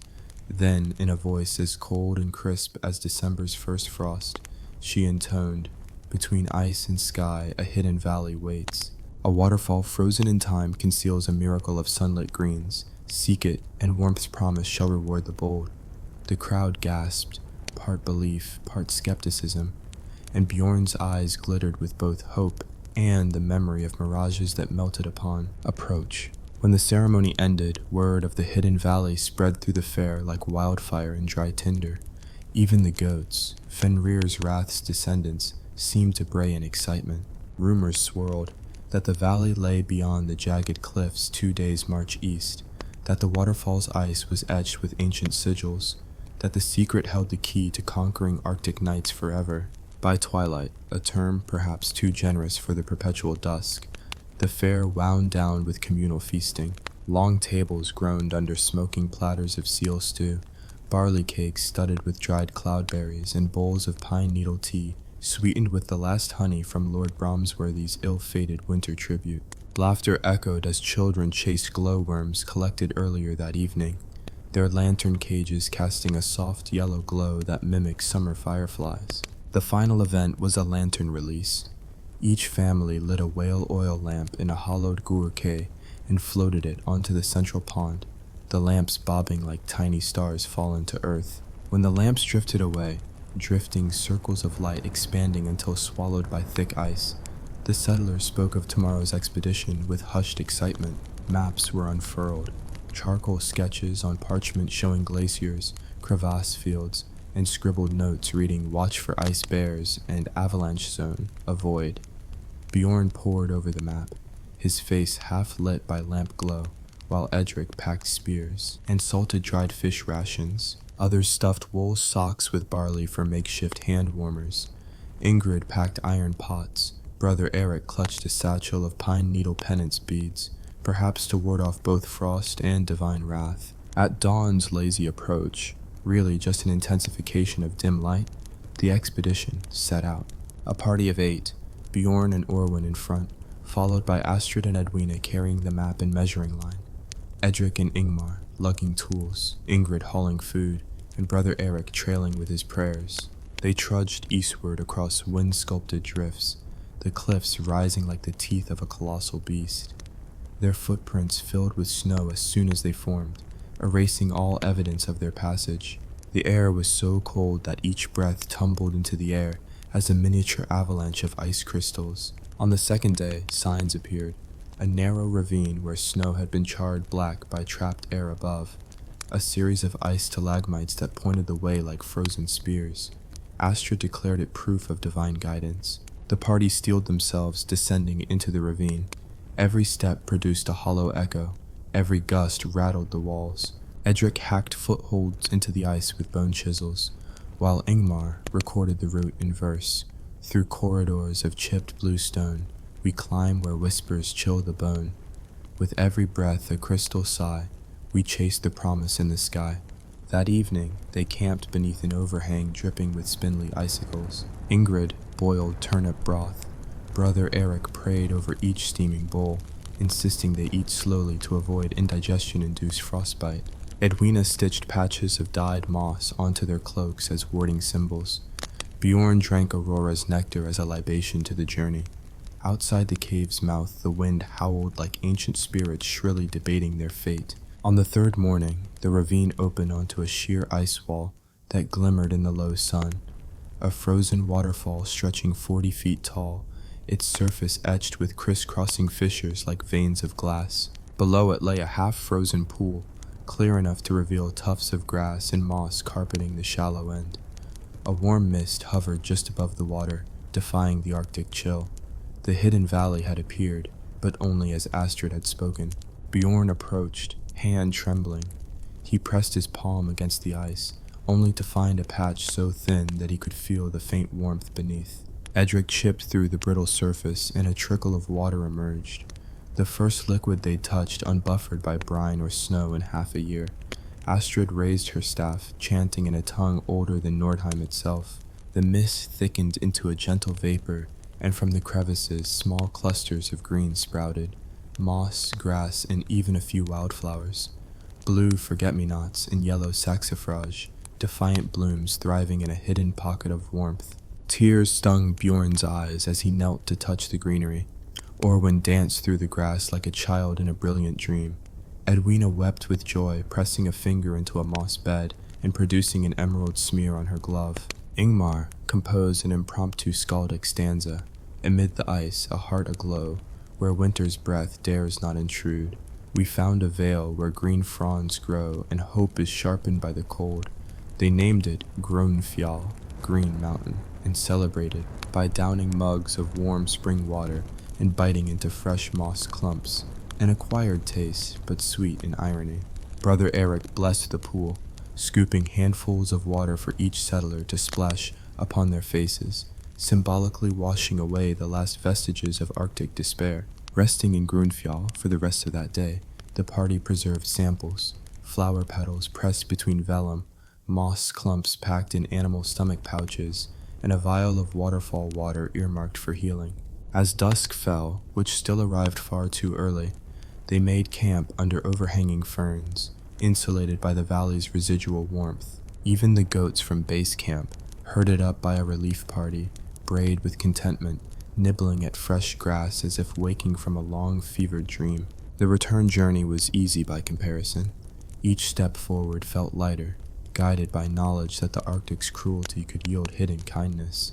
When they rejoined Nordheim, they brought more than supplies: seeds of Grunfjall's flowers, moss pieces to line parkas, and jars of thawed water, trophies of warmth. Edwina established a small greenhouse in the Earth Hall's annex, using Grunfjall's moss and waterfall water to germinate spring seedlings. Within weeks, tender shoots of barley peeked from soil, a miracle witnessed by every settler. The Hidden Valley's discovery transformed Nordheim. Each winter thereafter, settlers made pilgrimages to Grunfjall, carrying hallowed runes and singing hymns to honor the land's secret generosity. Snowball catapults remained a staple of the Arctic Fair, but were supplemented by moss ID contests and green water tasting prizes. Astrid's prophecies, once doubted, became cherished lore. Brother Eric's pine needle brews were replaced by herbal teas brewed from Grunfjall's flora. As Part 4 draws to a close, the saga of Nordheim's Viking settlers stands complete, from frostbitten shackles to the discovery of a sunlit oasis, from goat rebellions to goat-honoring parades, from plague scares to the flourishing of barley, seedlings, and newfound greenhouses. The Arctic nights remain long and merciless, but beneath the frozen surface lies warmth enough to sustain hope. In the end, It was neither grand machines nor divine pyres that tamed the cold. It was the stubborn grit of men and women who refused to let darkness define their story. Their legacy lives on in every sprig of moss lining their boots, every note of bone flute ballad echoing in the earth hall, and every snowball launched with the gleeful promise of another sunrise. May their tale inspire all who stare into impossible darkness and dare to seek the hidden warmth beyond. Imagine waking before dawn, icy mist seeping through your tunic, your only blanket a wool cloak stiff as board, and realizing you still have 12 miles to march, a frozen river to ford, and a chieftain's head to bring back for your general's Thanksgiving feast. Welcome to Rome's northern frontier, where legions traded laurel wreaths for icicles and swapped sandals for snowshoes made of bark. The legions crossed the Danube in autumn, their red standards stark against a world bleaching into frost. Centurion Marcus Volusius, nicknamed Frostbite by his centurions, surveyed the shivering ranks of the Second Augusta. They carried pila, javelins that froze into unwieldy spears, each heavy pack stuffed with rations, spare socks, and enough fur pelts to cloak a small barbarian chieftain. No centurion pretended this was campaign glory. It was survival by discipline, and by questionable tactics borrowed from the very tribes they'd come to conquer. Their first challenge, the march through the Teutoburg forest in November's grip. Trees, once lush green, stood skeleton white under snow. The undergrowth cracked like brittle bones beneath marching boots, caligae reinforced with iron hobnails, now sounding like a platoon of ghostly tap dancers. Scouts reported wild boars foraging in the clearings, massive beasts as round as wine barrels snuffling for roots. Any legionary who slipped on mossy ice risked becoming both boar snack and general scandal. To keep warm, the cohort experimented with barbarian-style underclothing, layers of linen, wool, and animal skins stitched into bizarre quilted tunics. Many men complained it felt like wrestling a live sheep. When Marcus ordered a test march, the wool layers absorbed sweat, then froze into rigid armor overnight. One tribune woke to find his tunic fused to his cuirass. To free himself, he hacked away cloth with his gladius, losing enough fabric to spark a supply quarrel for weeks. Water was a luxury and a hazard. Streams iced over at night, forcing legionaries to hack holes in the ice with entrenching tools. One clever optio devised a method of hanging linen rags in the fringe of the river. By morning, the rags dripped fresh water, until someone left them too long, and the rags froze into hoary tufts, snapping off at the first tug. The frozen rags became excused fire starters, hurled onto camp braziers to spark kindling in damp wood. Meals became a running joke. Barley porridge boiled into glue-like congealment, spiced with foraged juniper berries that tasted like pine-scented ink. Twice a week, wagons delivered salted pork, except the salt crystallized into sharp shards that lacerated gums. Soldiers picked each shard out with pinches of bread, developing dental tactics more painful than any barbarian spear. Nighttime brought its own horrors. Legionaries slept in contubernia huts. 8 men per tent of sod and canvas, shared hearth in the center. Smoke choked the rafters, condensation dripped from the canvas like a whetstone on steel. The heat from the brazier, lit with peat and charred wood, barely reached the outer walls. Inside, men huddled in narrow quarters, sharing body heat, only to awaken stiff-limbed, belts frozen to air-dried tongues. Marcus instituted a heel warm-up drill. Before dawn, each man would kick his boots free of ice with swift, synchronized stomps, an exercise that looked more like a desperate dance than military precision. Discipline and morale hinged on absurd comforts. One inventive centurion, Gaius Crispus, devised legionary snowshoes, wooden frames strapped under caliga, widening the sole to prevent sinking in fresh snow. The contraption saved many a man from thigh-deep drifts, though they required constant nailing when the bark runners split. Crispus polished his design proudly, until the next day's march revealed the shoes squeaked like avian critters with each step, forcing soldiers to pace solemnly, lest they reveal their position to lurking scouts. Scouts also reported wild tribes employing ingenious fire arrows, bundles of straw soaked in pitch, lit and launched in a swirling hail that ignited camps. To counter this, engineers crafted arcane snow parapets, walls of packed snow surrounding the forts, glossed with water to form icy armor plating. Under the weak winter sun, these walls glinted like glass, stopping arrows but collapsing under their own weight when soldiers piled atop them in training drills. Winter campaigns demanded botanical desperation. Foragers returned with withered nettles boiled into green soup, so bland that even horses refused the broth. Some soldiers chipped at frozen roots, wild parsnips that looked like twisted ivory, but the stomach cramps they caused led to daily latrine queues that stretched farther than the front lines. Marcus decreed a ban on root foraging after an incident involving a senior centurion straining in the snowbank until relieved by his own optio, an event still whispered about in legionary taverns. The general's grand solution, constructing a network of winter roads, raised causeways of logs and gravel through marshy fen. Under frost, the roads stiffened into passable routes. Workers clad in fur-lined armor heaved timber and placed puncheon boards, wooden planks pierced with nails for traction. Progress was slow. Frequent resupply teams had to dodge marauding wolves, whose pelts were immediately converted into mittens. One legionary joked, "Better a wolf's tongue in my hand than a general's curse in my ear." Amid the bitter absurdity, camaraderie thrived. Soldiers celebrated Saturnalia early, lighting sap-filled candles that sputtered in the draft and trading bits of grain for crude wooden trinkets carved from driftwood. They organized mock gladiatorial bouts in the snow, bludgeoning each other with padded sticks while a drummer pounded camp kettles for music. Laughter rolled through the frosty air, rivaling the howl of wind through palisades. By midwinter, frost hardened the enemy as much as the Romans. Tribes suffered cold injuries worse than arrows. Their villages stood deserted, fires dead, livestock starved. Scouts brought back tales of abandoned huts, walls lined with icicles dripping through decaying thatch. The Legionaries, battle-hardened and frost-hardened, marched through these silent villages like ghosts in garrisoned ranks, carving their names into wooden gates. Here stood Legio and Augusta, bearers of winter's edge.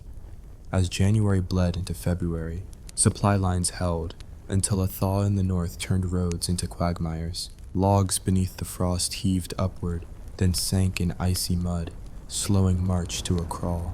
Soldiers slithered, packs snagged on tree roots cleaving through frost. Engineers built corduroy tracks of overlapping branches, only to watch their handiwork submerge in slush. Moraine-like ditches formed along both sides, channeling melt into streams that flooded tents. Faced with slippery chaos, Marcus adopted the barbarian's tactic of sled patrols, small detachments hauling pack sleds on runners carved from yew.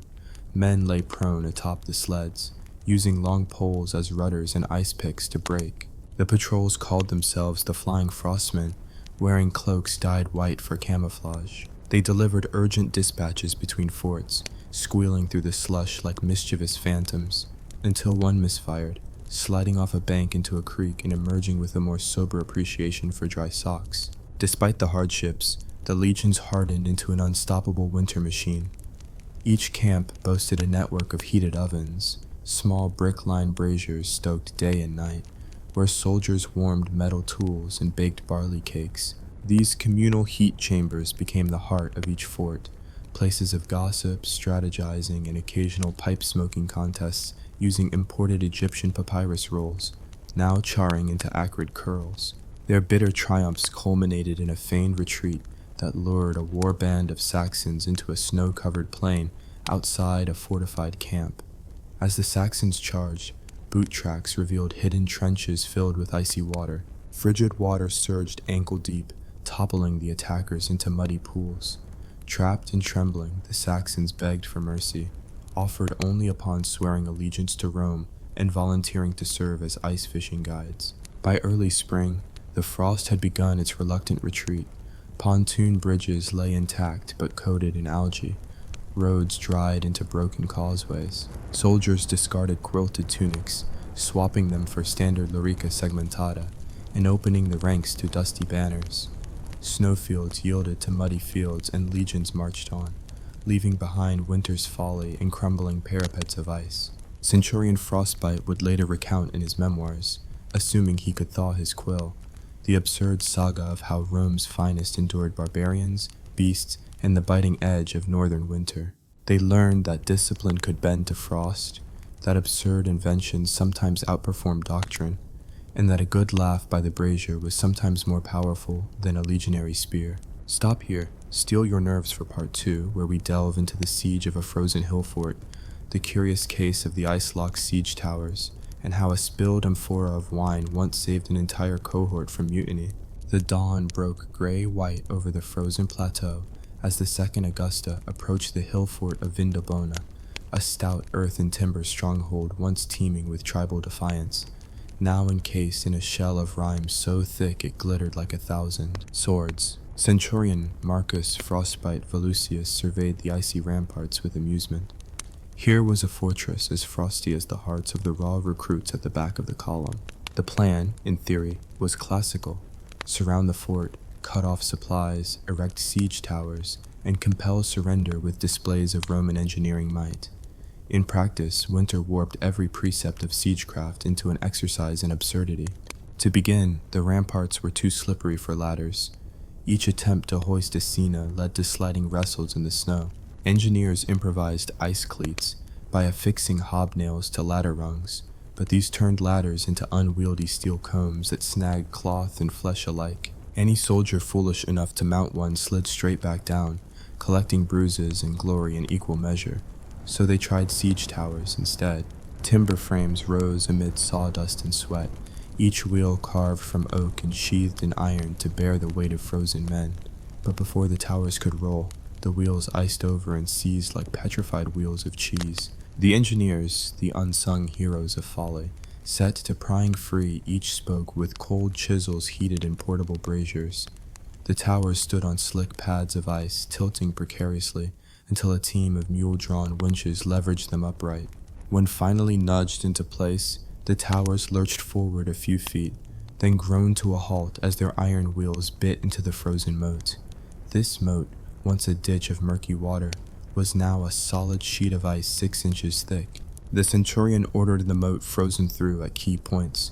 Teams of legionaries wielded pila like ice picks, chipping circular holes large enough to drop in incendiary pots.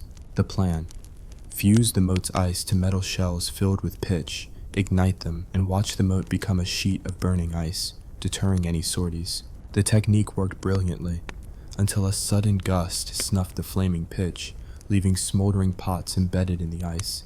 Soldiers tiptoed around these mini landmines lest they slip into scalding pits beneath their boots. Undeterred, the camp's artificers introduced a novel device: the thermos jug, a clay vessel wrapped in wool that promised to keep water liquid long enough to mix mortar and patch breaches. In execution, the jug's wool lining froze stiff, cracking the clay when water inside sloshed during transport. The legionaries learned the hard way that insulated in the Roman lexicon meant wrapped in cloth, and that cloth was about as useful in sub-zero wind as a toga in the Sahara. While engineering gambits fizzled, the tribal defenders, known locally as the Vindolani, lived up to their reputation for stoic humor. They sallied forth nightly, pelting Roman ramparts with snowballs packed as tight as pila, their laughter echoing over the frozen fields.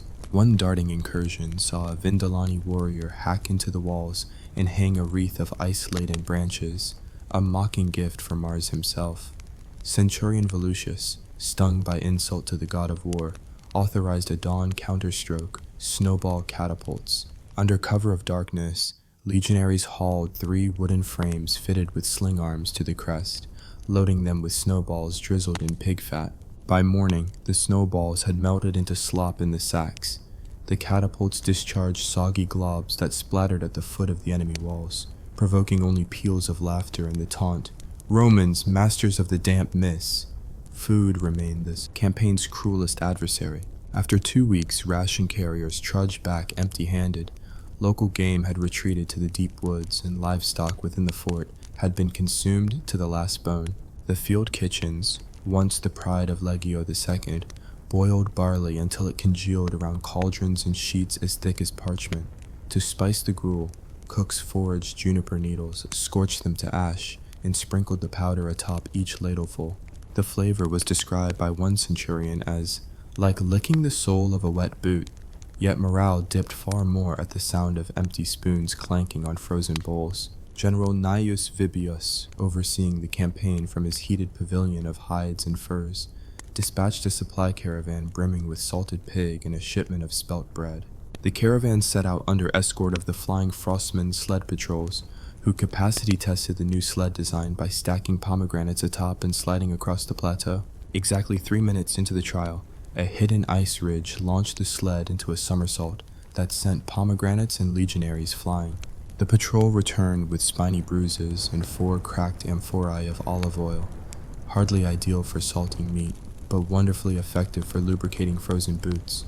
The amphorae of wine that did arrive from the main supply train proved miraculous. Even diluted with near-frozen water, the vintage's alcohol content cut through frozen tongues and thawed the worst icicles of despair. Soldiers began decanting small flasks for emergency morale. In effect, small sips of hot cordial that tasted of home and licentious hope. One particularly grievous incident involved a junior tribune who guzzled an entire flask before a night watch, promptly collapsing in a drunken stupor and snoring so loudly the Vindolani thought the Romans were launching a barbaric new siege engine, the sleep ram. The affair concluded with polite apologies, a reprimand for overindulgence, and improved regulations. Flasks were now rationed to 1/6 of an amphora per centuria, with sharing punishable by 3 extra watch shifts. Cold injuries ravaged the ranks. Frostnip, frostbite, and snow blindness from reflected dawn light became near daily maladies. The unit medic resorted to impromptu surgery in the field.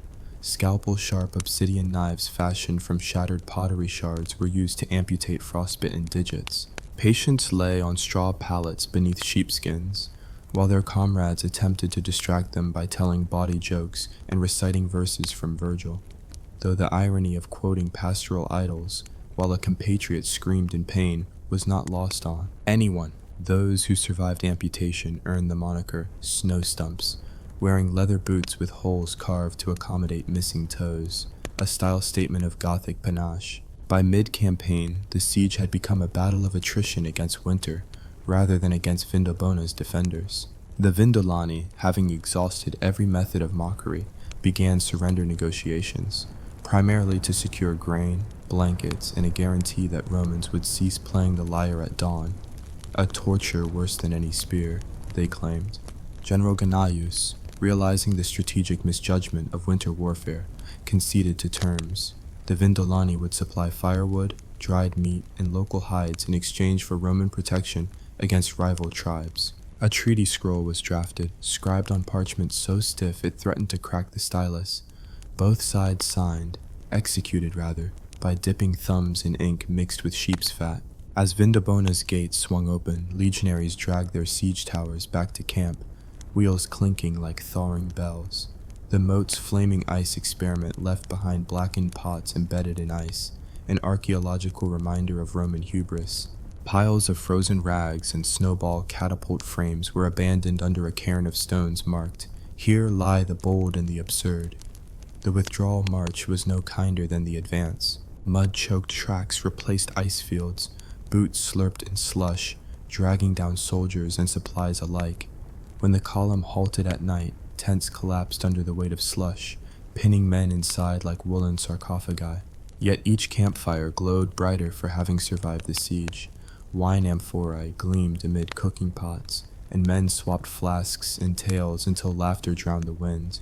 By early spring, the Second Augusta crossed back over the Danube, leaving Vindobona free of Roman occupation, but enriched by treaties, free firewood, and the unlikely gift of olive oil. Centurion Frostbite would later testify before the Senate, calling the expedition a masterclass in logistical absurdity, and recommending a refusal of any further campaigns north of the Alps between November and March. His report included 21 footnotes on frostbite treatment, 6 designs for improved snowshoes, and a cautionary caveat: he who conquers barbarians by sword may yet fall to the blade of winter's ridicule.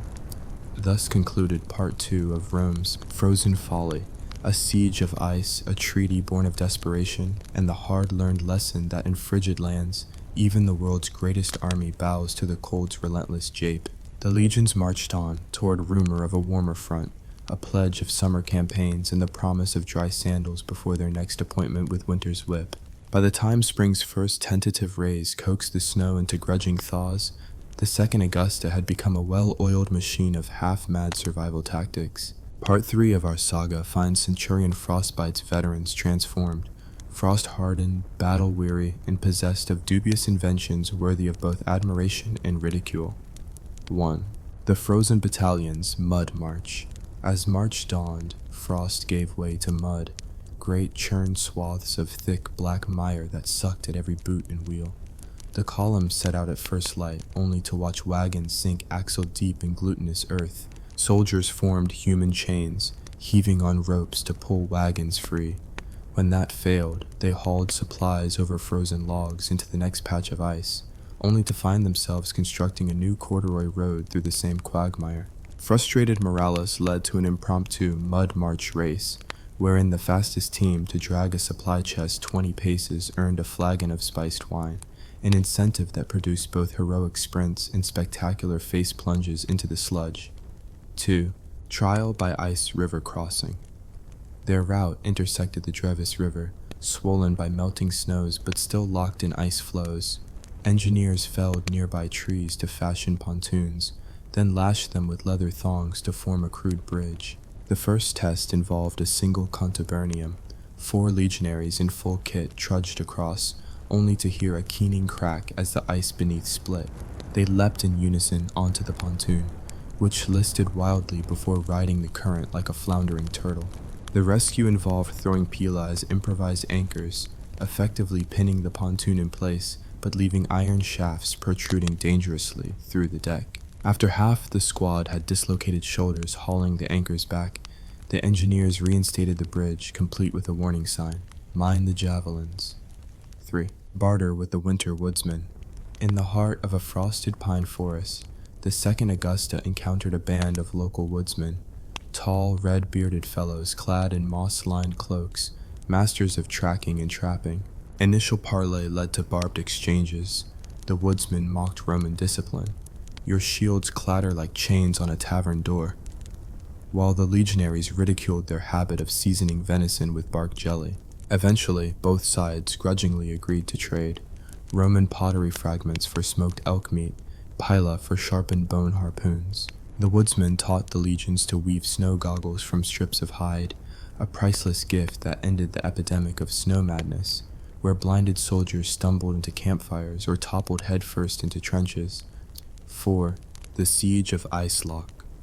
Fort Word reached the legionary camps of a tribal stronghold perched on a frozen lock, an ice-bound island fortress accessible only by a narrow causeway of treacherous ice. With spring's thaw imminent, Centurion Frostbite saw an opportunity for a swift, decisive strike before the causeway melted. The plan: march at dawn, storm the ramparts, and return by sunset.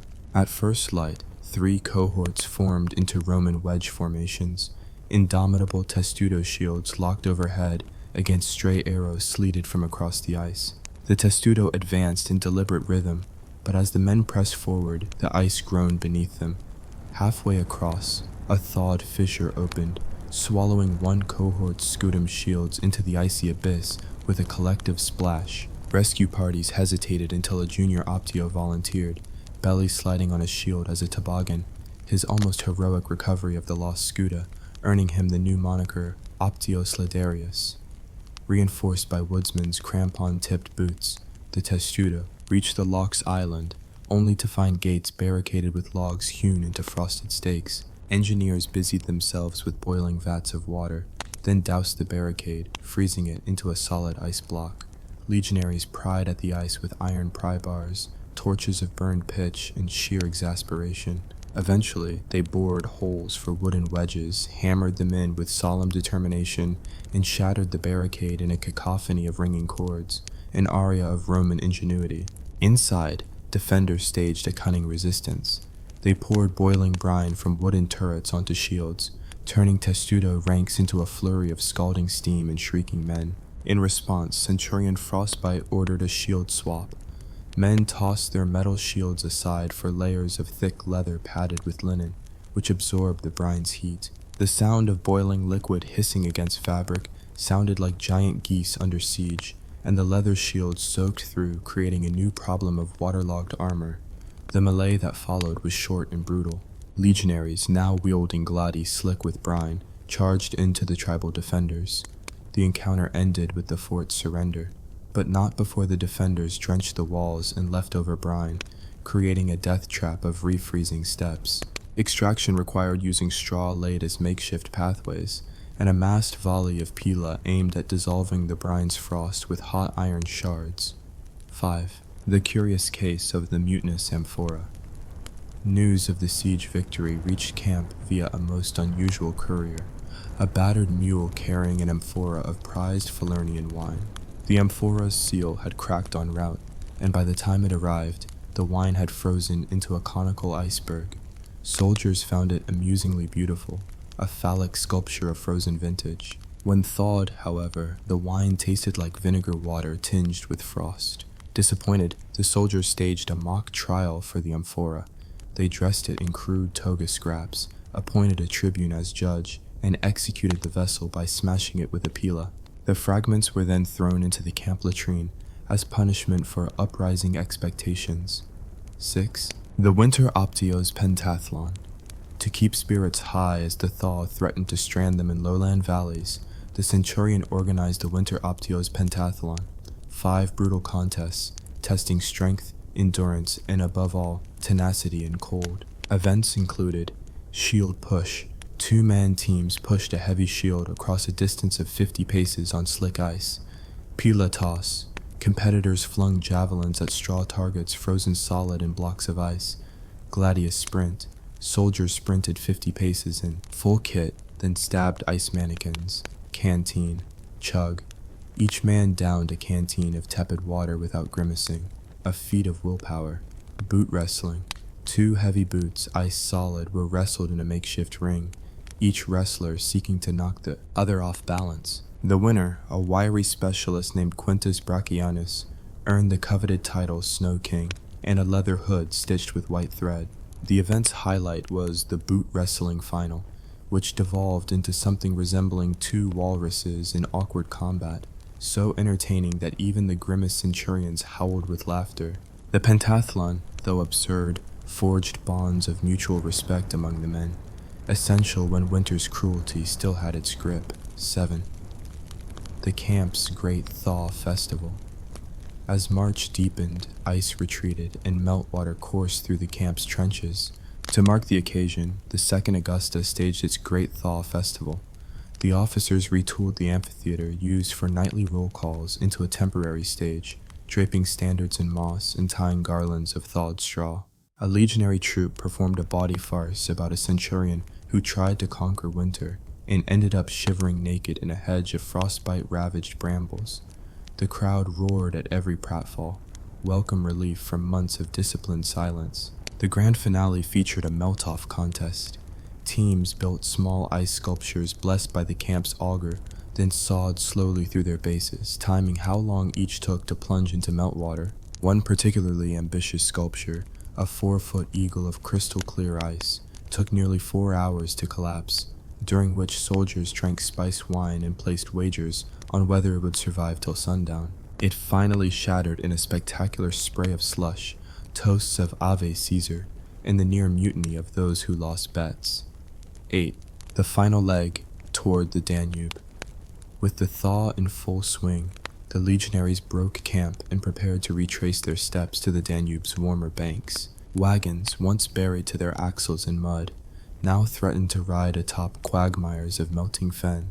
Engineers laid down layered straw and brush, forming roadway mats that lifted wheels above the mire, a technique borrowed from local woodsmen, cleverly nicknamed hay highways. The progress was slow but steady. Each night's camp saw fewer frostbitten toes and more damp, sweaty complaints about mosquitoes hatching in puddles. The final obstacle was the Great Slosh Marsh, a vast mire the size of 2 football fields, where even the hay highways yielded to the weight of impianta. Full legion pack. The 2nd Augusta's veterans formed paired bog squads, linking arms to pull one another free when ensnared. Centurion Frostbite led the way, personally extricating the mule that had collapsed into a waist-high sip of mud. His exhortation, "Keep moving, my blood-stained sandals," became the rallying cry. At last, a narrow spit of elevated ground appeared, the north bank of the Danube. Legionaries marched onto a hastily assembled pontoon bridge, crossing the river as the sun dipped low on a clear April evening.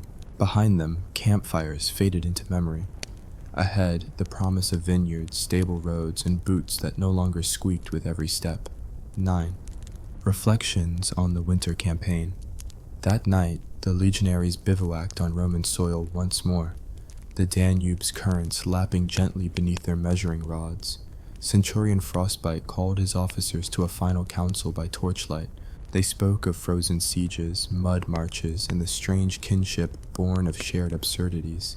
He commended each man for enduring the elements, the enemy, and the worst campaign Rome had ever waged north of the Alps. In the weeks that followed, reports reached Rome's Senate, detailed recommendations for winter campaigns, including improved snowshoes, insulated gear, and rationed Marana's wine, a fortified vintage meant to guard against frostbite. The Senate, its toga-clad members shivering in the marble halls, passed new laws. No legion shall be dispatched north of the Alps between December and February without explicit authorization, and every centurion must carry a winter risk declaration, stamped with 3 seals and signed in triplicate. Thus concludes Part 3 of our epic, a tale of ice-bound exploits, mud-choked marches, and the unlikely victory of human ingenuity. The Second Augusta returned richer in scars, laughter, and a manuscript of absurd tactics that would shape Roman winter warfare for generations. Next, in Part 4, we'll witness the final debrief in Rome's hallowed halls, the testing of new thermal lorica, and how a simple invention, a fur-lined pilum grip, changed the fate of an empire's northern ambitions. Until then, may your hearth stay warm and your sandals dry. Centurion Marcus Volusius stepped into the Senate chamber, snow-speckled cloak draped over one shoulder, boots still crusted with Danube silt, and laid before the assembled senators the battered scroll of his campaign report. He cleared his frost-chapped throat and began, "Esteemed senators, I present the lessons of the frozen frontier. O'er 15 moons we endured mud quagmires the size of legion camps, storm-whipped nights that turned breath to brittle glass, and enemies whose greatest weapon was the howling wind. Yet, through folly, ingenuity, and a modicum of wine, the Second Augusta prevailed." A ripple of amused murmurs ran through the forum. One senator, known for his prissy tunic hems, sniffed. "Does your report include recommendations for rebuilding that ice-locked siege tower?" Volusius smiled thinly. "Indeed, sir. We propose hollow-core oak wheels lined with bronze studs, heated by portable braziers as they roll. A mobile forge, if you will. Also, optional grips for cold-weather pila, but more on that anon." Thus began the final debrief. 3 days of testimony, technocratic proposals, and rhetorical flourishes rivaling the oratory of Cicero, if Cicero had survived by sipping spiced wine, through his codpiece, that is. Senators leaned on ivory desks, dipping quills into inkwells fashioned from boars' tusks, eager to etch the future of Rome's northern defenses. The thermal lorica proposal. First up was Tribune Lucius Flaminius, who strode forward with a demonstration model, an experimental lorica segmentata, insulated with wool felt and lined with bear pelt. He donned the armor before the chamber, eliciting gasps as the felt panels crackled beneath the scissored segments. "Behold," he proclaimed, "the winter lorica retains up to 70% more body heat, repels snow, and sports detachable shoulder pauldrons for those days when you need to barge through an ice-crusted gate." He flexed his arms, the pelt muffled his motions into soft creaks. A senator whispered, "He moves like a hedgehog in a bath, yet he does not shiver." Volusius supplemented the demonstration with field data. 8 hours of wear in 20°C conditions resulted in 0 reported frostbite cases among volunteers. An average march speed increased by 6%, enough to outpace careless barbarians fleeing south at the first thaw. The committee scratched notes, re-express in cubits, specify animal pelts, evaluate alternate padding materials. A grizzled centurion in the back row grunted, "Just don't outfit the praetorians in these. Imperial dignity might melt faster than frost on marble, too." The fur-lined pilum, grip. Next was Optio Quintus Tabularius's humble invention, the pilum grip. He brandished a spear shaft capped with a removable bronze ferrule, over which slid a sleeve of fox fur. When the iron shank freezes in your hand, Quintus explained, the fur provides insulation and a non-slip surface. Plus, it looks tremendously barbaric, perfect for unsettling foes. He flung a test pilum toward a target painted with a caricature of a frosty Swedish chieftain. The spear struck true. Applause echoed as senators jotted fox fur suppliers on wax tablets and debated whether to auction naming rights, the Stabularianus. Volusius noted that the grips shaved seconds off each javelin throw, since soldiers no longer had to thaw their fingers by cupping them in armpits. Training reports recorded a 12% rise in accuracy and a marked drop in pilum slip incidents, which previously accounted for nearly a dozen frostbite claims and at least one accidental eye gouge during winter drills. The bald senator with the gold ring eyed the fur skeptically. Will fox fur procurement not anger the Artemis cult? A chorus replied, only if Artemis prefers goatskin. Debate ensued about sustainable sourcing, perhaps moleskin or badger hide, but fox fur remained champion. 3. The Winter Road Corps, or legions returning from the north, had proposed a permanent engineering unit, the Via Glacialis Corps, specialists in winter road construction. Commander Flavius Molossus, his tunic stained with pitch and mud, recounted feats of corduroy roads, puncheon bridges, and brush mat causeways that held supply wagons firm when frost greeted each dawn. He unfurled a map charting the Danube's northern bank, peppered with symbols for a probable bog, great wolf mating ground, and area of hyperbolic frostbite. Molossus recommended a network of raised roadways, 14 feet wide, layered logs topped with gravel and sealed with pine resin, maintained year-round by rotating cohorts of engineers and woodsmen. He assured the Senate that, once established, these roads would slash supply transit times by a third, prevent costly wagon recoveries, and allow rapid redeployment of winter-ready legions. A senator from Hispania muttered, finally, roads that remain intact when it's actually cold, an imperial first. Jokes flew about paving Hispania's flaming steppes in summer. Molossus simply nodded, his beard flecked with resin, and added the notes. To his register, IV the Imperial Winter Festival. Even generals appreciate morale, so the debrief concluded with proposals for an Imperial Winter Festival, Saturnalia meets Winter Games. Marcus Volusius described events tested in the field, snowball catapult tournaments, sled races, and the Winter Optios pentathlon. He suggested adding a javelin curling event on frozen locks, where competitors slide across ice while maintaining a discus grip. Senators chuckled at the image of toga-clad dignitaries careening across a rink, yet the proposal topped shouts. We demand wine fountains at the festival, like fire-spitting fountains at the Villa of Drusus. Volusius raised a finger. Festival. Funding could be offset by sponsored bale-throwing contests. The bales, sold by merchants, finance amphorae of wine and dried fruits. The chamber agreed to draft a decree. Let winter be a season of strength, unity, and spectacle. Part celebration. Part recruitment drive for future winter campaigns. Memo. Secure amphitheater roofing against snow loads. Contract with clowns experienced in hypothermia-proof makeup. V. The broader legacy. With reforms approved, the Senate's archivists prepared to distill the winter campaign into official doctrine, the Liber Frigoris, Book of the Cold, to be distributed to every legion commander. It would codify best practices for kit, tactics, and morale under sub-zero conditions. Councils debated chapter titles, Of Leather That Doesn't Crack, The Art of Singing by Brazier Light, and On Negotiating Peace with Frozen Foes. A gravely scribe asked whether illustrations should include diagrams of frostbite, thumbs pointing downward, and the artistry of camp oven layouts drawn in sanguine ink. Meanwhile, back at the barracks in Rome, armorers began forging prototypes, seamstresses dyed felt in legion colors, and merchants scouted northern provinces for fox pelts. The fox hunt became a booming cottage industry, questions of cargo ethics set aside for the promise of warmer hands. To oversee quality, the Senate appointed Inspector of Winter Warfare Gaius Severinus Ursus, whose own name meant bear. Few knew whether this was a joke or portent.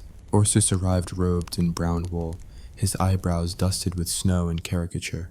Some whispered the Senate wanted a man as cold-blooded as the North itself. 6.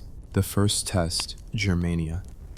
Inferior before the winter doctrines could settle, the Emperor himself dispatched the Second Augusta back north on a mercy mission to reinforce frontier garrisons against a skirmishing coalition of Franks and Saxons. This time, they marched in full thermal kit, lorica marmatica, fox fur pilum grips, and snowshoes strapped to every caliga. Supply trains rolled on puncheon roads maintained by the Via Glacialis Corps.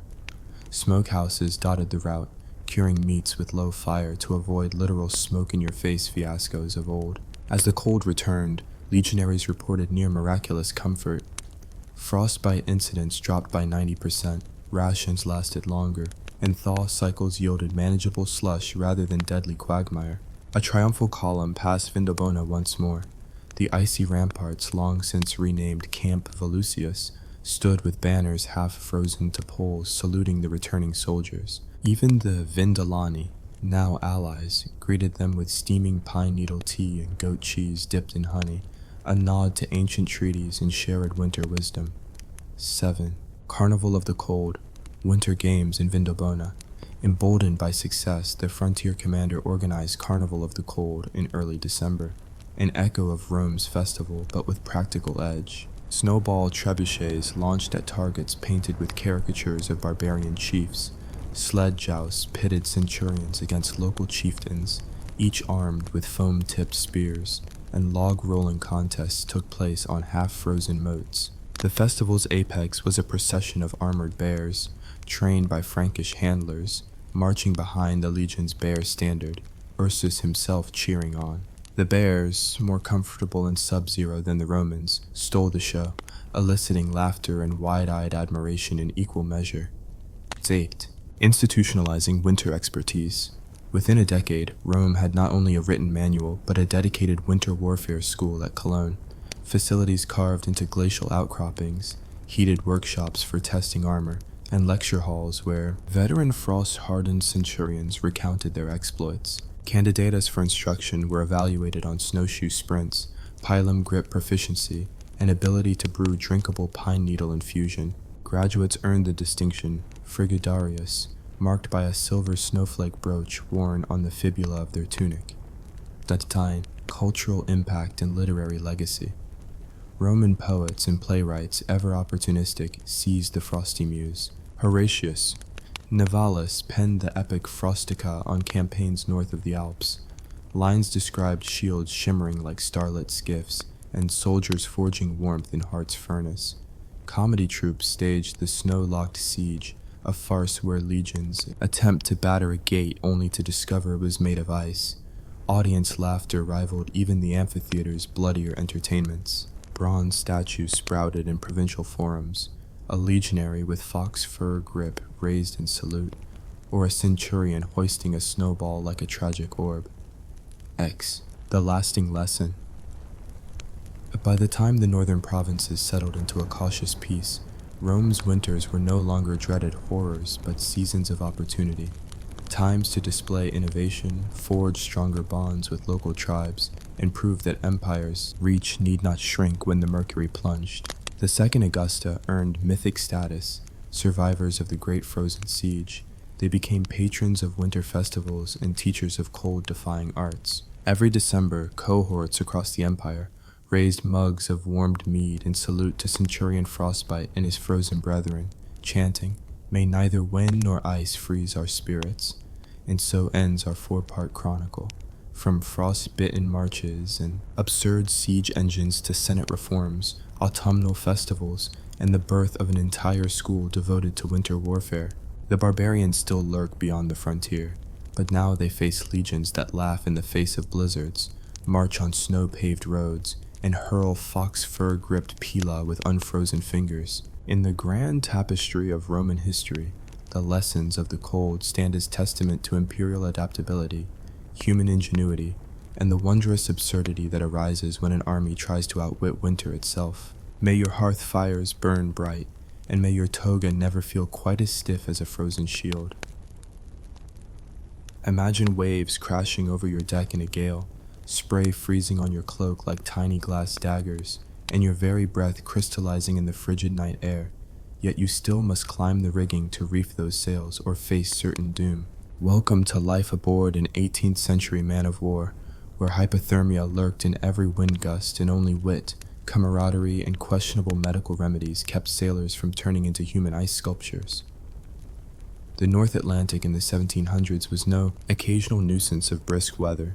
It was a relentless, bone-chilling adversary. In that age of sail, when voyages could stretch for months, few dangers rivaled the creeping cold that sapped strength, numbed limbs, and drove even the hardiest tar to the brink of madness. Our story begins in late autumn aboard HMS Resolute, a 64-gun ship on patrol off Nova Scotia, where Captain James Harding first issued the dreaded winter orders. All hands prepare for the ice season by any means necessary. Winter provisions aboard the Resolute were modest by today's standards. A few extra barrels of salted beef, bundles of woolen blankets, and leather jerkins treated with whale oil to repel spray.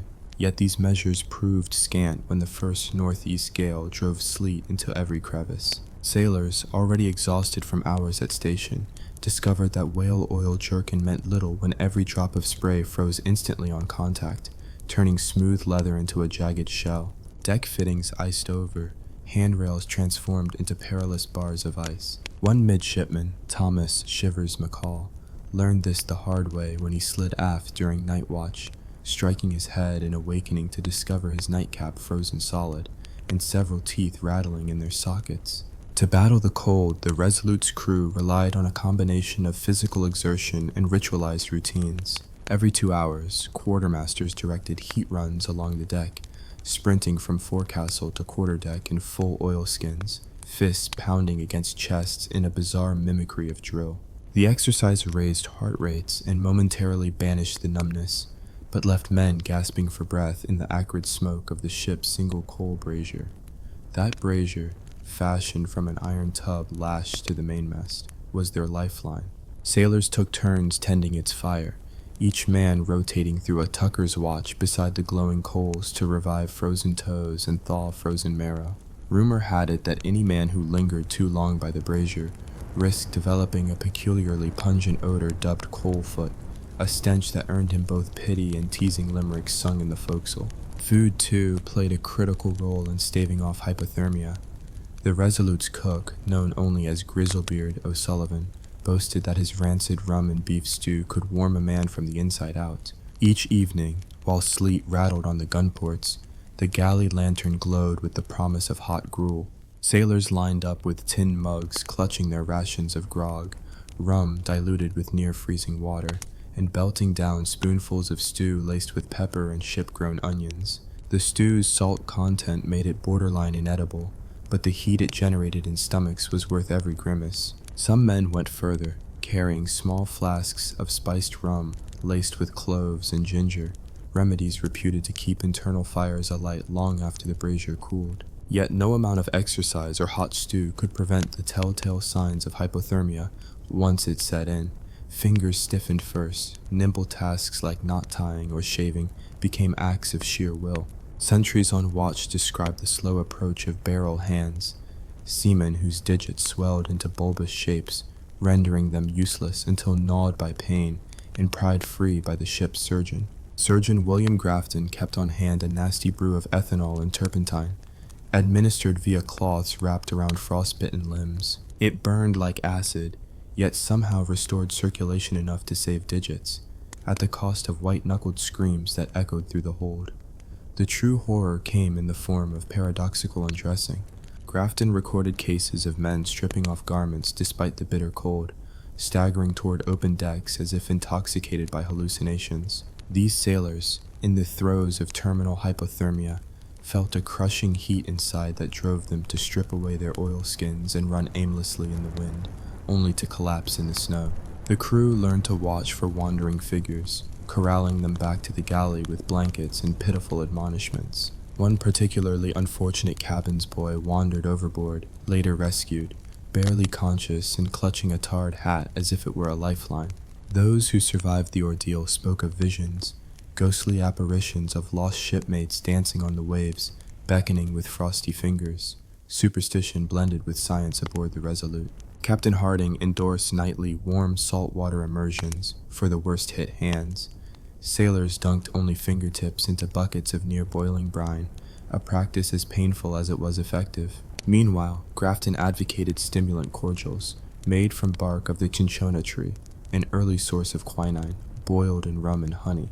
The concoction, though bitter as a rebel's betrayal, seemed to lift spirits and sharpen senses against the chill. Sailors shared sips in huddles around the brazier, trading jokes about the squire they'd build if they ever escaped the north winds. A warm cottage far from the deck's drenching spray.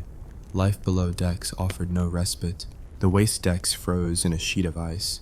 Below, the gun deck's moss litter froze into clumps that crunched underfoot. Sailors crammed into hammocks in the orlop, where carved stone ballast cooled the air into a solid chill.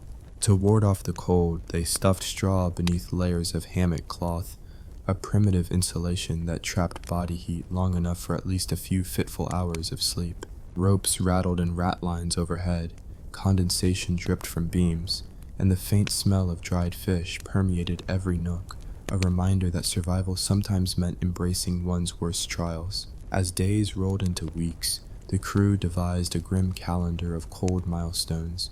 The first night of Frostfest, when the deck ice rang like clanging bells under boots. The halfway thaw, which brought a treacherous slush that claimed rigging boots in its sticky grasp, and the final freeze, when the annual convoy season resumed and relief ships appeared on the horizon like mirages. The sight of sails at dawn sent a collective shiver of joy through the men, both from the cold and the promise of respite. By the time the relief's boats pulled alongside, every man aboard the Resolute looked years older, his voice husky from coughing on the icy wind, his hands scarred from scrapes and frostbite. Relief, however, carried its own absurdities. Fresh crewmen, untested in the North Seas, arrived in pristine oilskins, confidently stepping onto the deck, only to discover the rails too slick for standing. They toppled in comic fashion, sprawling into heaps of grinning veterans who teased them as winter's novices. The rigorous code required immediate initiation, a ceremonial ice tango, wherein new lads sprinted from bow to stern in undercoat and breeches, chased by jubilant fellows hurling snowballs until they reached the warmth of the galley. Cries of "Mind your head, landlubber," and raucous laughter echoed even as snow dripped off rigging overhead. With the convoy finally under sail for home, the Resolute's men fondly, or not so fondly, remembered the cold season's regimens.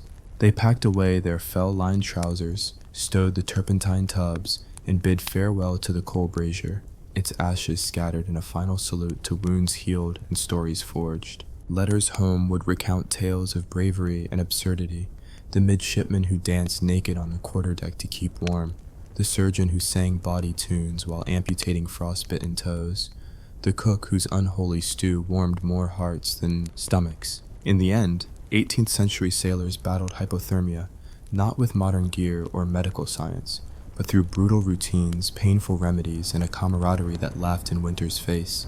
Their legacy endures in every warm coat stitched, every sea shanty sung in bitter gales, and every vessel that sails today with improved insulation, yet still honors the memory of men who once fought off the cold with courage, invention, and a dash of dark humor. Stop here, take a moment to warm your toes, pour yourself a hot toddy, and prepare for part 2, where we'll follow a merchantman's ill-fated whaling voyage in the Arctic Circle. Icebergs as big as castles, whaleboats adrift in freezing fog, and the infamous sugar cure that nearly wiped out an entire crew. Until then, keep your hammocks stuffed and your spirits warmer than the northern gale. The merchantman Aurora Dawn set sail from Portsmouth on All Hallows Day, its hold crowded with sugar barrels bound for Bordeaux, and a dozen stout whaleboats lashed to the deck, promises of profit in the Arctic whaling grounds. Captain Elias Cold Hand Pritchard, known for navigating fog-choked fjords and tight Arctic straits, steered northward into a world of ice and acoustic hush, where even gull cries froze mid-air. By December, the ship lay becalmed amid towering bergs, white fortresses rising 200 feet above the Black Sea, their blue shadows trembling like ghosts beneath the weak sun. As Aurora dawn edged into pack ice, Lookout John Murmur Lee peered through mist at a berg cleft with a cavernous maw, the Great Ice Cathedral, as the crew dubbed it. Drifting closer, they heard water rumble like subterranean thunder as meltwater carved channels through the frozen behemoth. Pritchard ordered the carpenter to fashion fenders from spare planks and barrels, jamming them between hull and ice with the ferocity of a shipwright possessed. Splinters flew as the hull scraped along crystal walls, releasing a fine snow dust that sparkled in the lantern glow like powdered sugar, portents of both wonder and ruin. Daylight shrank to a pale glimmer, just enough to reveal the first icebound whales. The crew lowered whaleboats, each man oiled from neck to knees, blubber and grease sealing pores against the spray that froze instantly upon contact. They paddled through floes so tight their oars clicked against ice like church bells struck by grizzled monks. At the sight of a bull right whale, the deck erupted, lines slipped, lances primed, and the men slipped over the rail into chests of icy chop, hearts pounding thunderously in chest straps. The cold exploded in their lungs, white-hot agony that drove men to mutter prayers and grip thole pins against the urging of their mates. The chase began with a whoosh of tails, a cloud of steaming breath, and the colossal beast lunging through fractured ice. Lances flew, some embedding deep enough to spray scarlet across the flow's dusky gleam. The wounded whale thrashed, smashing ice cakes aside and sending boat holes shuddering on spray-lubricated floes. Men yelled above the squall, hauling further lances, hacking at rope snags, and prying iced-up grit from joints. When the whale finally lay still, its vast bulk rocking in the tide, the crew cut away the ropes and dragged each whaleboat to a nearby berg crack, pulling the carcass alongside to flints, a ritual both brutal and sublime beneath the auroral haze. Flensing on ice was a race against doom. The moment warm blubber met the cold flow, it stiffened like tallow statues. Knives clanged by lantern light as men sliced flesh into ribbons, passing chunks to deckhands who hauled them to tryworks. Iron pots lashed to the skids and stoked with ship's kerosene. The try-pot fires hissed and spat steam as fat sizzled and melted, filling the night air with fumes of rancid gold. Each ladle of molten whale oil lit a lantern, flickering like phosphorescent fireflies on the water's edge, guiding men back to their hammocks for precious hours of warmth before hypothermia reclaimed stolen marrow. Mornings brought a new enemy, Arctic fog so dense it obscured the hand at arm's length. Aurora dawn lay moored to drifting floes, prow gently bumping into ice like a tired bear pressing its snout against snowbanks. Ships at sea call it fog hunger, the dread of unseen ice, the shudder at the keel, the vigil of every ear straining for creaks and groans of shifting pack. To break the silence, Boatswain Samuel Bellman Harding tolled a brass ship's bell every half hour, its peals muffled to ghosts by the fog, each tintinnabulation a Morse code between danger and survival. A man sleeping through the bell risked waking in a shuddering ship, its hull plucked by ice-flow teeth. Below decks, sugar barrels stored for trade took on a sinister life. One baking day, barrels of raw beet sugar soaked in brine and deck slosh began to ferment, yeast thriving despite the cold. The sugar casks, as sailors called them, bloomed with sticky foam, fermenting into an inadvertent low-alcohol brew that bubbled beneath the headboards. Sailors cracked open a barrel in secret, clinking tin cups in a whispered toast until the fumes sent them stumbling into hammocks, muttering nonsense and waking to half-eaten loaves sour as moldering dough. Reports of sugar-cured delirium frightened even hardened seamen. One mate danced naked in the orlop deck, howling at flickering lanterns as though possessed by belly-drunk spirits of the deep. Desperate for movement, the crew invented the ice treadmill, a plank walkway rigged above the deck's worst drifts, set upon rollers carved from stout pine. A team of 8 marched continuously, turning the treadmill and powering a makeshift winch that drew stores from the hold and pumped seawater through heated pipes into the cook's galley. The walk was relentless. Day and night, men donned ear flaps and mittens to trudge in tight formation, chanting shanties of distant homes to maintain cadence. The treadmill's clatter echoed through fog and sleet, a mechanical heartbeat against the Arctic's glacial pulse. yet no contrivance matched the cunning of the spirit sheep cure. When the surgeon's tinctures of camphor and brandy ran low, the carpenter's mate scalded sheep's wool in rum, wringing the soaked fibers into makeshift poultices applied to frostbitten cheeks and fingertips. The remedy burned through layers of numb flesh like a white-hot branding iron, but it coaxed blood back into ice-shriveled veins. Men screamed in tonal chords that mixed agony with relief, tongues thickened by brandy, eyes streaming tears that froze on lashes, glittering like frosted diamonds in the lantern glow. This torture cure became a rite of passage. If your cheeks thawed without frostbite, you earned a string of curses and a seat beside the fire for a week. Captain Pritchard, his face drawn and eyes red-rimmed, mandated cloak duels each dawn, mock combat on the quarterdeck in woolen capes, padded in shirts and coats, pitted with broomstick swords. The purpose: drum warmth through limbs and sharpen blade arms for boarding actions, all under the chant of salt and smoke to warm the bones. Foes lunged and parried amid swirling sleet, each hit a stinging reminder of flesh freezing beneath coats. Laughter rang out with every clumsy tumble and each misplaced stride, the absurd spectacle a tonic for dread, forging bonds that could outlast any gale. Still, hypothermia claimed its victims. Midshipman Lee, the fog watcher, collapsed one night into a stupor, his mind adrift between waking and frozen oblivion. Sleepers found him at dawn, wrapped in sailcloth, inscribing bark runes in frost on the deck, mumbling of white cliffs of glass. The surgeon pronounced mild hypothermia and scooped snow for infusion into whiskey, feeding him spoonfuls until he sputtered back to life, eyes clearing like a thawing spring. But Lee never scried into fog the same. His watchers rotated every half hour, ensuring he spoke in coherent sentences lest he slip again into the ice stream.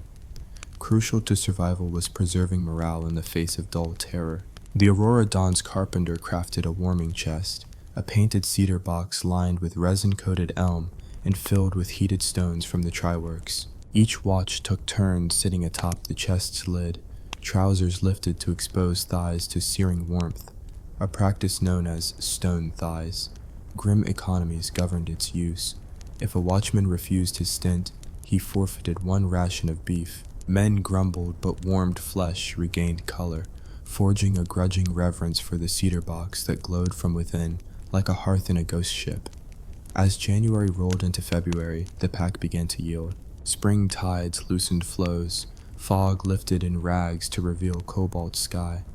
The deck's ice dripped into slush that pooled around capstans and dread-smithing anvils. Finally, on a morning so clear the sun shone like a golden promise, a lookout spotted sail, the Bristol trader bound for Portsmouth with coal and fresh bread. Relief bargained with the Aurora, Dawn's cook, for a share of peas porridge and prawn pâté, a luxury that brought tears to the crew. Tears mingled with sea spray, crystallizing on chins long encrusted by Arctic scorn. The final task was a ritual burning of the sugar barrels. The hold's fermenting casks were hoisted to the quarterdeck and lashed upright around tryworks fires. At the captain's order, a fuse sparked, igniting sticky sugar in an orange conflagration that coated the deck in molten caramel, a grotesque homage to victory over both the cold and the delirium it wrought. Men cheered, glasses clinked with borrowed brandy, and the blaze licked the night sky, carried away by gulls circling in dawn's pale light. When Aurora Dawn broke free of the pack ice and turned southward, the crew bore the scars and sagas of their ordeal.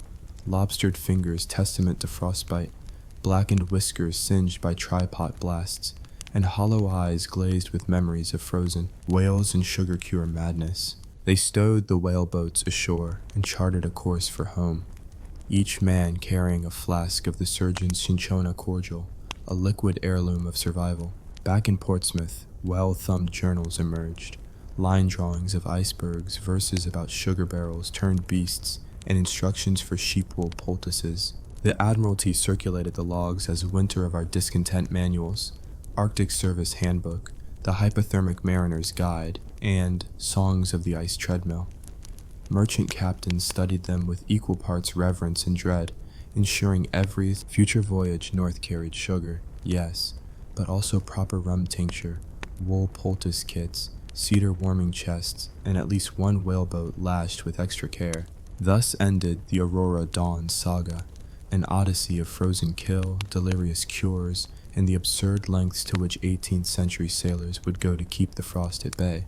Their legacy floats still in every parka lined with flannel, every boiler lit against frost, and every sea shanty that names sugar madness as a hazard no less real than cannon shot. For where the wind bites coldest, humanity endures with wit as sharpened as any lance, numbing fear with laughter, warm bodies with absurd ritual, and hearts with the stubborn promise that even the deepest freeze cannot quell the fire of survival. By the time Aurora Dawn had limped back to open water, her crew had survived sea ice, sugar brew delirium, Arctic fog, and the blistering wrath of tripod steam. But they were far from free.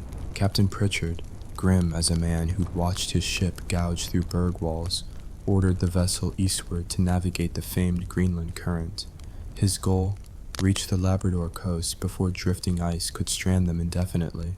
This leg of the journey would test their mettle against gales, leaky hulls, and the silent predator stalking below, the hypothermia that thrived in every dark swell. 1. The leaky hull in the ice plug.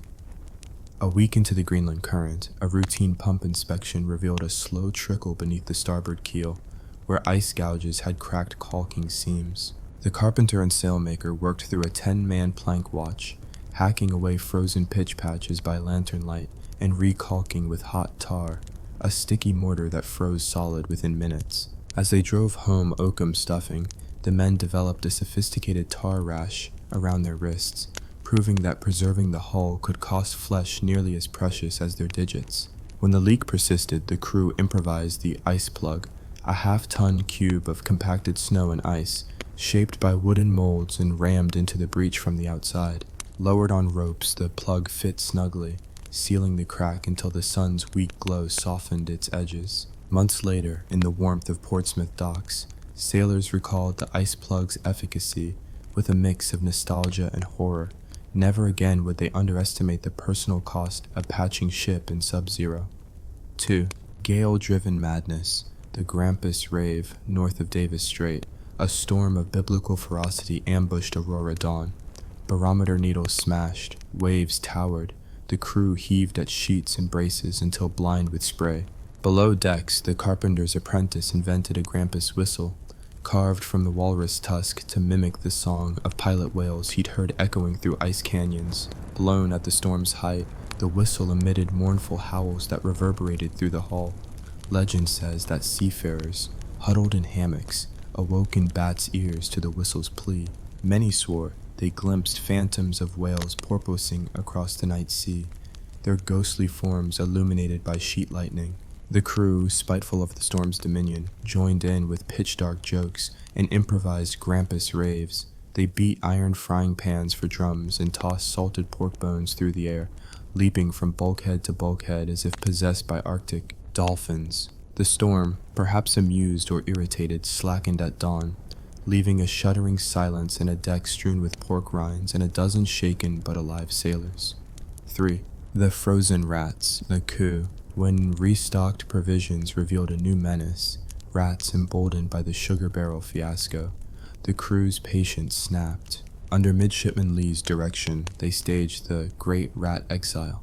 By lantern-lit decree, any rat caught aboard was bound in tar-coated netting and unceremoniously cast overboard, often still alive, trailing tails like slick whipcords. Some sailors reported rats doggedly clinging to floating debris, thence returning by nightfall to regain their rations. Exasperated, the carpenter refitted a whaleboat as a rat-trapped skiff anchored offshore with baited barrels of salted fish, its bilge half filled with lard. Rats, attracted by scent, boarded in mass, plopped into lard like bedraggled piglets, and were scooped out at dawn into canvas sacks. While the lard kill proved messy, slick barrels coated dozens of hands and faces. The final tally of 143 rats removed achieved near civilization, if only until the ship reached a new port. 4. The Sooty Tin Gambit. As the Aurora Dawn rounded southern Greenland, her weary crew succumbed to gloom. Stores dwindled, thermometers stuck at critical lows, and expedition fatigue sapped resolve. Captain Pritchard, recalling a Swedish pamphlet on Lapland survival, ordered the creation of sooty tins. Each sailor received a small metal container riveted to his belt, into which he poured a thin smear of lamp soot.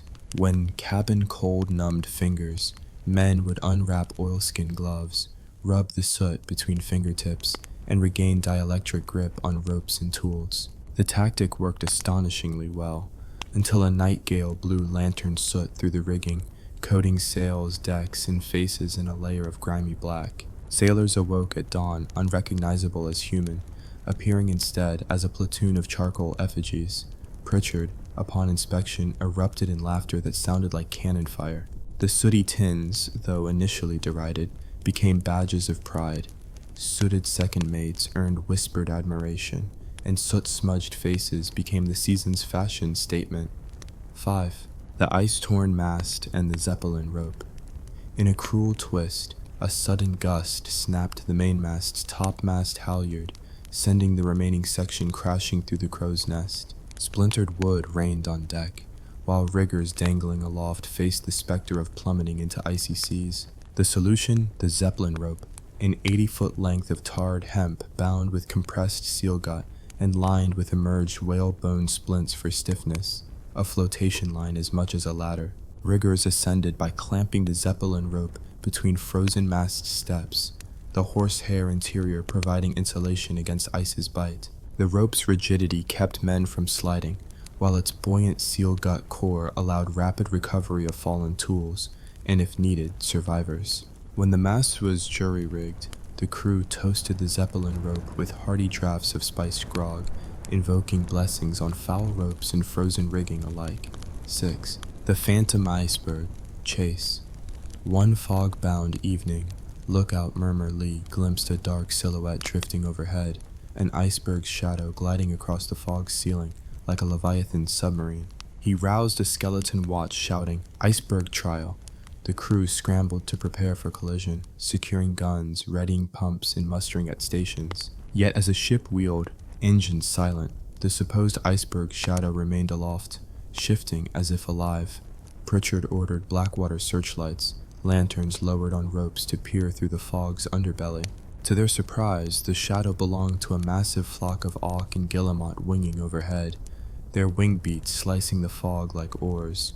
The illusion vanished, replaced by squawks and fluttering feathers. The crew, initially mortified at their overreaction, erupted in gales of laughter that chased the fog away and rekindled the giddy sense of absurdity born from long nights on a cold, gray sea. 7. The Midwinter Masquerade. As Christmas approached, Aurora Dawn's crew craved festivity. Pritchard sanctioned a midwinter masquerade on the quarterdeck. Fool's masks fashioned from whalebone plates, cloaks dyed with madder from ship's dye pots, and floorboards strewn with brine-dried seaweed for ambience. Men donned grinning masks and paraded in torchlit processions, chanting drunken carols that blended English wassels with sailors' refrains. Frost and fish make merry who wish. The highlight was the frozen statue contest. Pairs sculpted, likenesses of crew in frozen seawater, pouring brine over rigged molds on deck to create ice statues of comrades. When the gunner's statue cracked off at a leaky seam, the collapse sent shards flying, cutting cheeks and sparking a blood-soaked chorus of "Oh, blessed be the brine that makes us immortal." The statues, they agreed, were best admired at arm's length, lest one lose an ear to ice's jagged grin. 8. The ill-fated survey of ice floes. In January, Captain Pritchard decided to chart the drift patterns of local pack ice, a scientific endeavor meant to benefit future voyages. He assembled a rudimentary survey party, Murmur Lee as chart maker, the gunner's mate as compass man, and 6 sailors for buoy placement. They set out in a storm-repaired whaleboat, carrying drift markers, small barrels of pine tar resting atop weighted anchors. Hours of rowing in freezing spray left them numb, and when they struck a floe, the ice groaned beneath them like the hull of Aurora Dawn in a gale.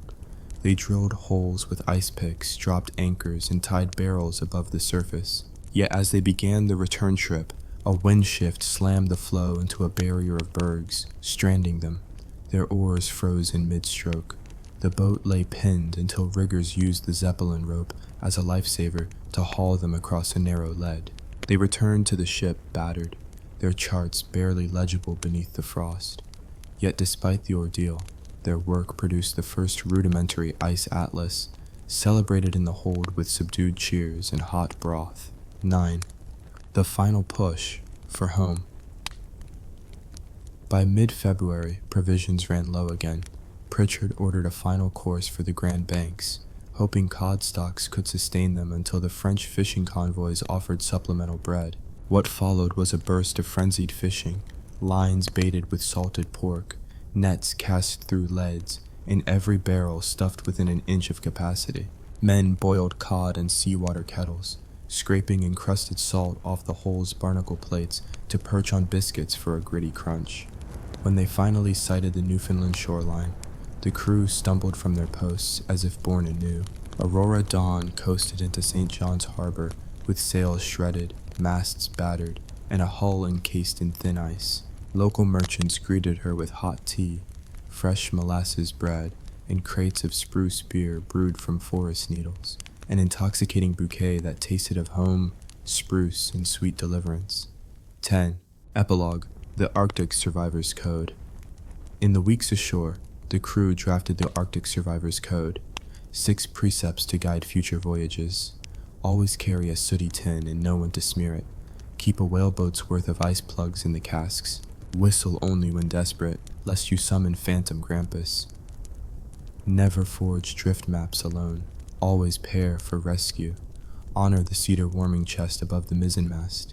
Celebrate midwinter with mask, seaweed, and brine-sculpted art. These rules, scrawled in Murmur Lee's shaky hand and laminated in pine tar, adorn the Aurora Dawn's bulkhead upon her return to Portsmouth. In taverns stretching from the Isle of Wight to East India docks, rum-swilling captains recited the code with both reverence and ribald laughter, proof that humanity's battle with hypothermia rides a fine line between necessity and absurdity.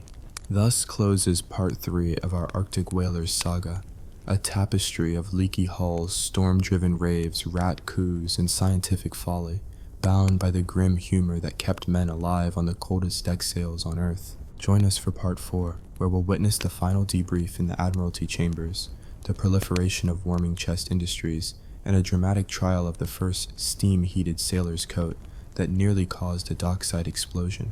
Until then, may your embers stay bright and your tar never crack. The Aurora Dawn limped back into Portsmouth Harbor in early March, her bows sheeted in dripping ice and her masts worn ragged by Arctic winds. The crew, gaunt and weather-beaten, stepped ashore in boots caked with barnacle frost, to the bemused stares of dock workers who'd never seen such a sight outside a frozen tableau. Yet it wasn't their battered ship that made headlines in the Admiralty. It was the cargo of triumphant absurdities and hard-won innovations, each promising to tame the cold for generations of sailors yet to come. The official Admiralty debrief. Admiral Lord Pembroke convened the debrief in the Grand Admiralty Hall, its high ceilings echoing the snap of oilskins and the clatter of snowy boots. Captain Elias Pritchard, still wrapped in his coal-smeared greatcoat, unrolled 3 charts on the scarlet mahogany table, an ice drift map, the first of its kind, a detailed diagram of the cedar warming chest, and the proto-blueprint for the steam-heated coat. "Gentlemen," Pembroke proclaimed, voice resonant above the hushed crowd of captains, shipwrights, and a handful of skeptical Admiralty clerks, "the Aurora Dawn has returned not merely with whale oil, sugar ghosts, and countless tales of near death by frostbite, but with invaluable lessons in cold weather seamanship. Let us hear them." One by one, officers testified. Surgeon William Grafton described the brandy wool poultice's searing efficacy, noting that of the 27 cases of advanced frostbite he treated, only 3 required amputation, a remarkable improvement over previous campaigns. Murmur Lee presented his drift atlas, annotated with polar current shifts and phantom iceberg sightings, arguing for its inclusion in every nautical almanac. Second Mate Harding recounted the Grampus Rave's morale-saving power, successfully petitioning the Admiralty for a walrus tusk, whistles to serve as official storm signals. Each account was met with approving nods, the occasional hoarse chuckle, and a few jotted notes from Pembroke himself. When the cedar warming chest took center stage, its cedar sides polished and reinforced with brass bands, Admiral Pembroke leaned forward. "Is it true, Captain," he asked, "that this chest became the heart of every watch, its stones heated in trypots and traded like bullion in the mess?" Pritchard nodded, voice low but firm. "Aye, sir. Without it, half our crew would have frozen in their hammocks. We propose every man of war carry a warming chest, or 3, into cold latitudes."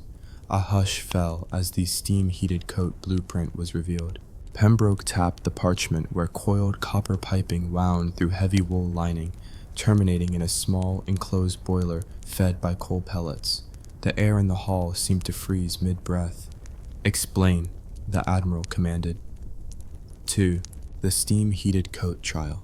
Captain Pritchard cleared his throat. Invented by our chief engineer, Mr. Tobias Tink Carraway, the steam coat was tested on the Aurora Dawn's coldest night, with the temperature plunging to -10. The coat's mini boiler kept an inner jacket at a comfortable 50 F until a seam in the boiler's jacket split, releasing superheated steam into the lining. He paused, scanning the room. Mr. Carraway received second-degree burns to both arms, but solemnly declared the risk acceptable. Unfortunately, the coat's boiler, once ruptured, flooded the lower deck with scalding steam, nearly causing a panic in the magazine hatch. A murmur ran through the assembly. "Almost destroyed the magazine hatch?" gasped the skeptical Commodore. Pritchard nodded grimly. Security protocols saved the powder stores from soggy ruin, but the boiler's safety valve acted just in time. We propose modifications, multiple safety valves, pressure gauges visible on the cuff, and replace coal pellets with lower temperature fuel cells, perhaps heated salts, to reduce explosion risk. The Admiral rose, steepling his fingers. While the concept is revolutionary, personal heating on deck, the risk of steam burns and magazine compromise cannot be ignored. I hereby commission a specialized committee to refine Mr. Carraway's design, with reports due within 6 months. In the interim, the steam coat shall remain experimental and confined to dockside trials. Cheers and relieved laughter followed. Captain Pritchard bowed and stepped aside, allowing the committee to convene immediately under the Admiralty clerk's watchful eyes. 3. Proliferation of the warming chest industry. Outside the Admiralty, word spread like wildfire. London's workshops and suppliers scrambled to meet demand for cedar warming chests. Ship chandler John Trelawney boasted that he had received 20 orders before breakfast, each for triple chest installations in Pacific and Arctic-bound vessels.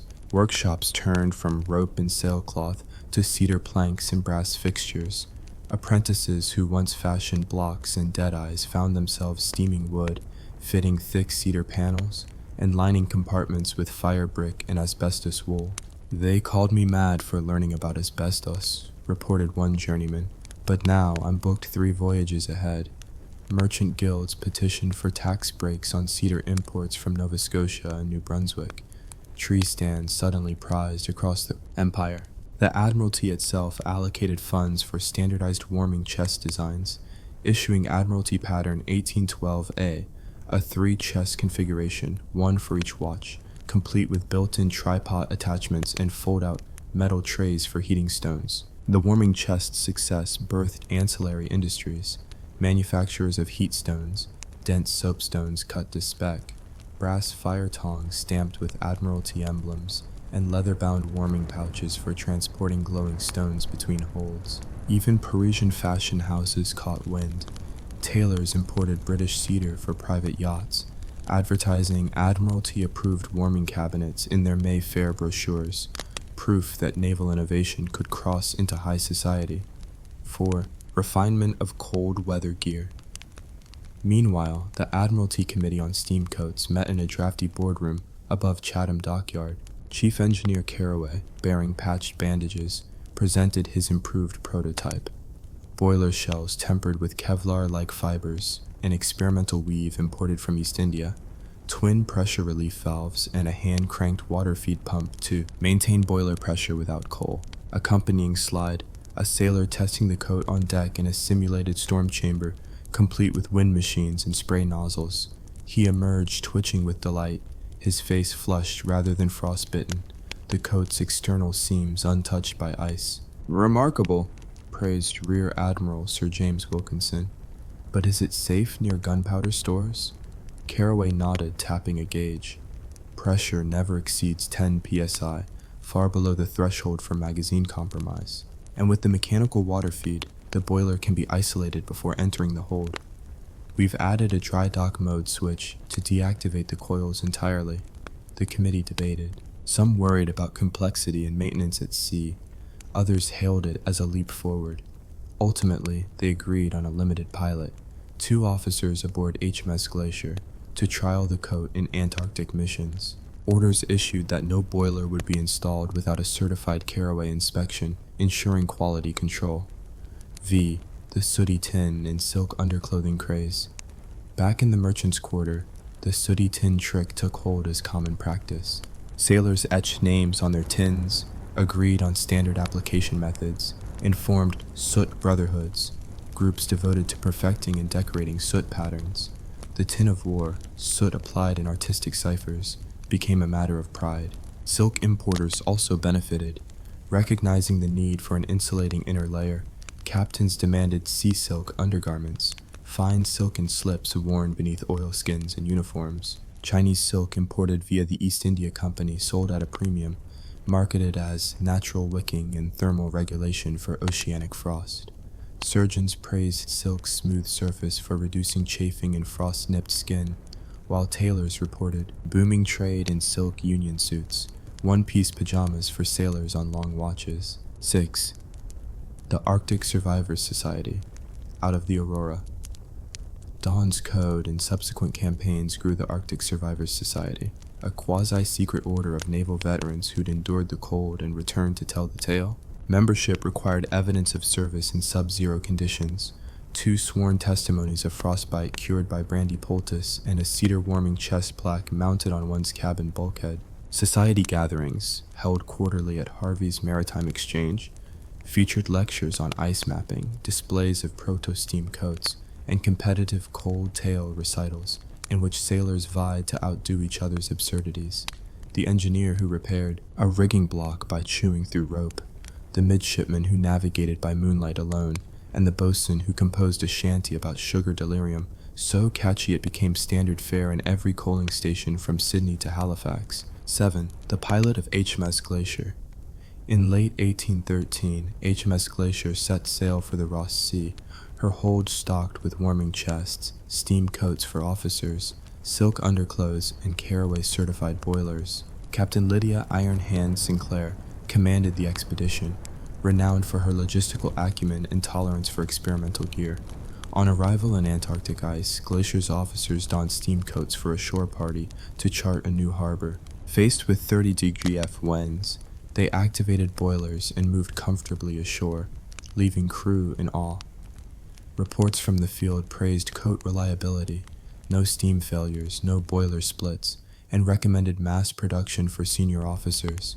Caraway's modifications, they declared, fulfilled the coat's promise without the near-disastrous flaws of its first iteration. 13. Institutional adoption and training. Upon Glacier's return, the Admiralty ratified the steam-heated jacket, renamed the Caraway Mantle, as standard issue for flag officers in cold climates. They established a training syllabus at the Royal Naval College, including modules on boiler maintenance, emergency venting, and safe operations near magazines. Shipwrights learned coil winding, suit makers learned steam sealing seams. Admiralty Order 248-14 mandated that any ship embarking for northern or southern polar latitudes carry at least 1 mantle for every grade of lieutenant and above, along with warming chests for each watch.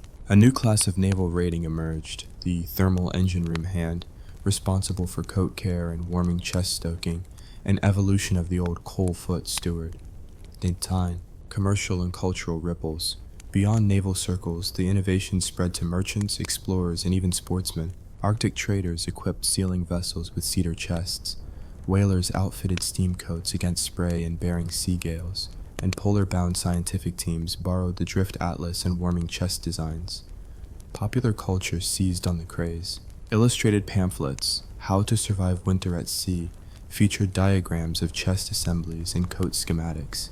Satirical cartoons depicted dignified gentlemen sipping cocoa beside cedar chests, while their less fortunate colleagues huddled in wool. Hats. A theatrical farce, The Steam-Jacketed Admiral premiered at Drury Lane, a slapstick comedy of misplaced pressure valves, runaway boilers, and a final number celebrating the warming chest ballet by chorus of sailors.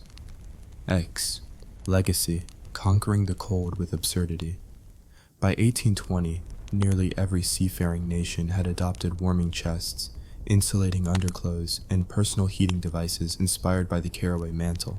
The frigate HMS Victory, veteran of Trafalgar, was retrofitted for northern patrol with warming plates beneath gun decks and steam piping to crew quarters, ensuring that Nelson's legacy included not just martial prowess, but also thermal comfort. Historians now credit the Aurora Dawn's harrowing voyage as the catalyst for a century of nautical innovation in cold climates. What began as desperate, painful remedies evolved into a cohesive survival doctrine. Physical exertion, heated havens, improvised insulation, and mechanical aids, balanced with just enough absurdity to keep morale afloat. And so, the saga concludes, from the coal-foot stench of the Resolute to the steamcoat trials of the Aurora Dawn, from sugar delirium to Grampus raves, from ice plug hulls to warming chest industries, and from cedar boxes to early steam heating. Each element, born of necessity and fueled by human inventiveness, transformed how sailors faced the deadliest enemy at sea, cold itself. May these tales remind us that innovation often springs from adversity, and that a dash of humor, however absurd, can warm even the coldest deck. And if you ever find yourself shivering on a creaking wharf or slipping on a frozen hatch, remember, somewhere in history, men bound by searing wool, blasted by steam, and half drunk on sugar mania, kept the ocean at bay with laughter, leather, and a chest of glowing stones.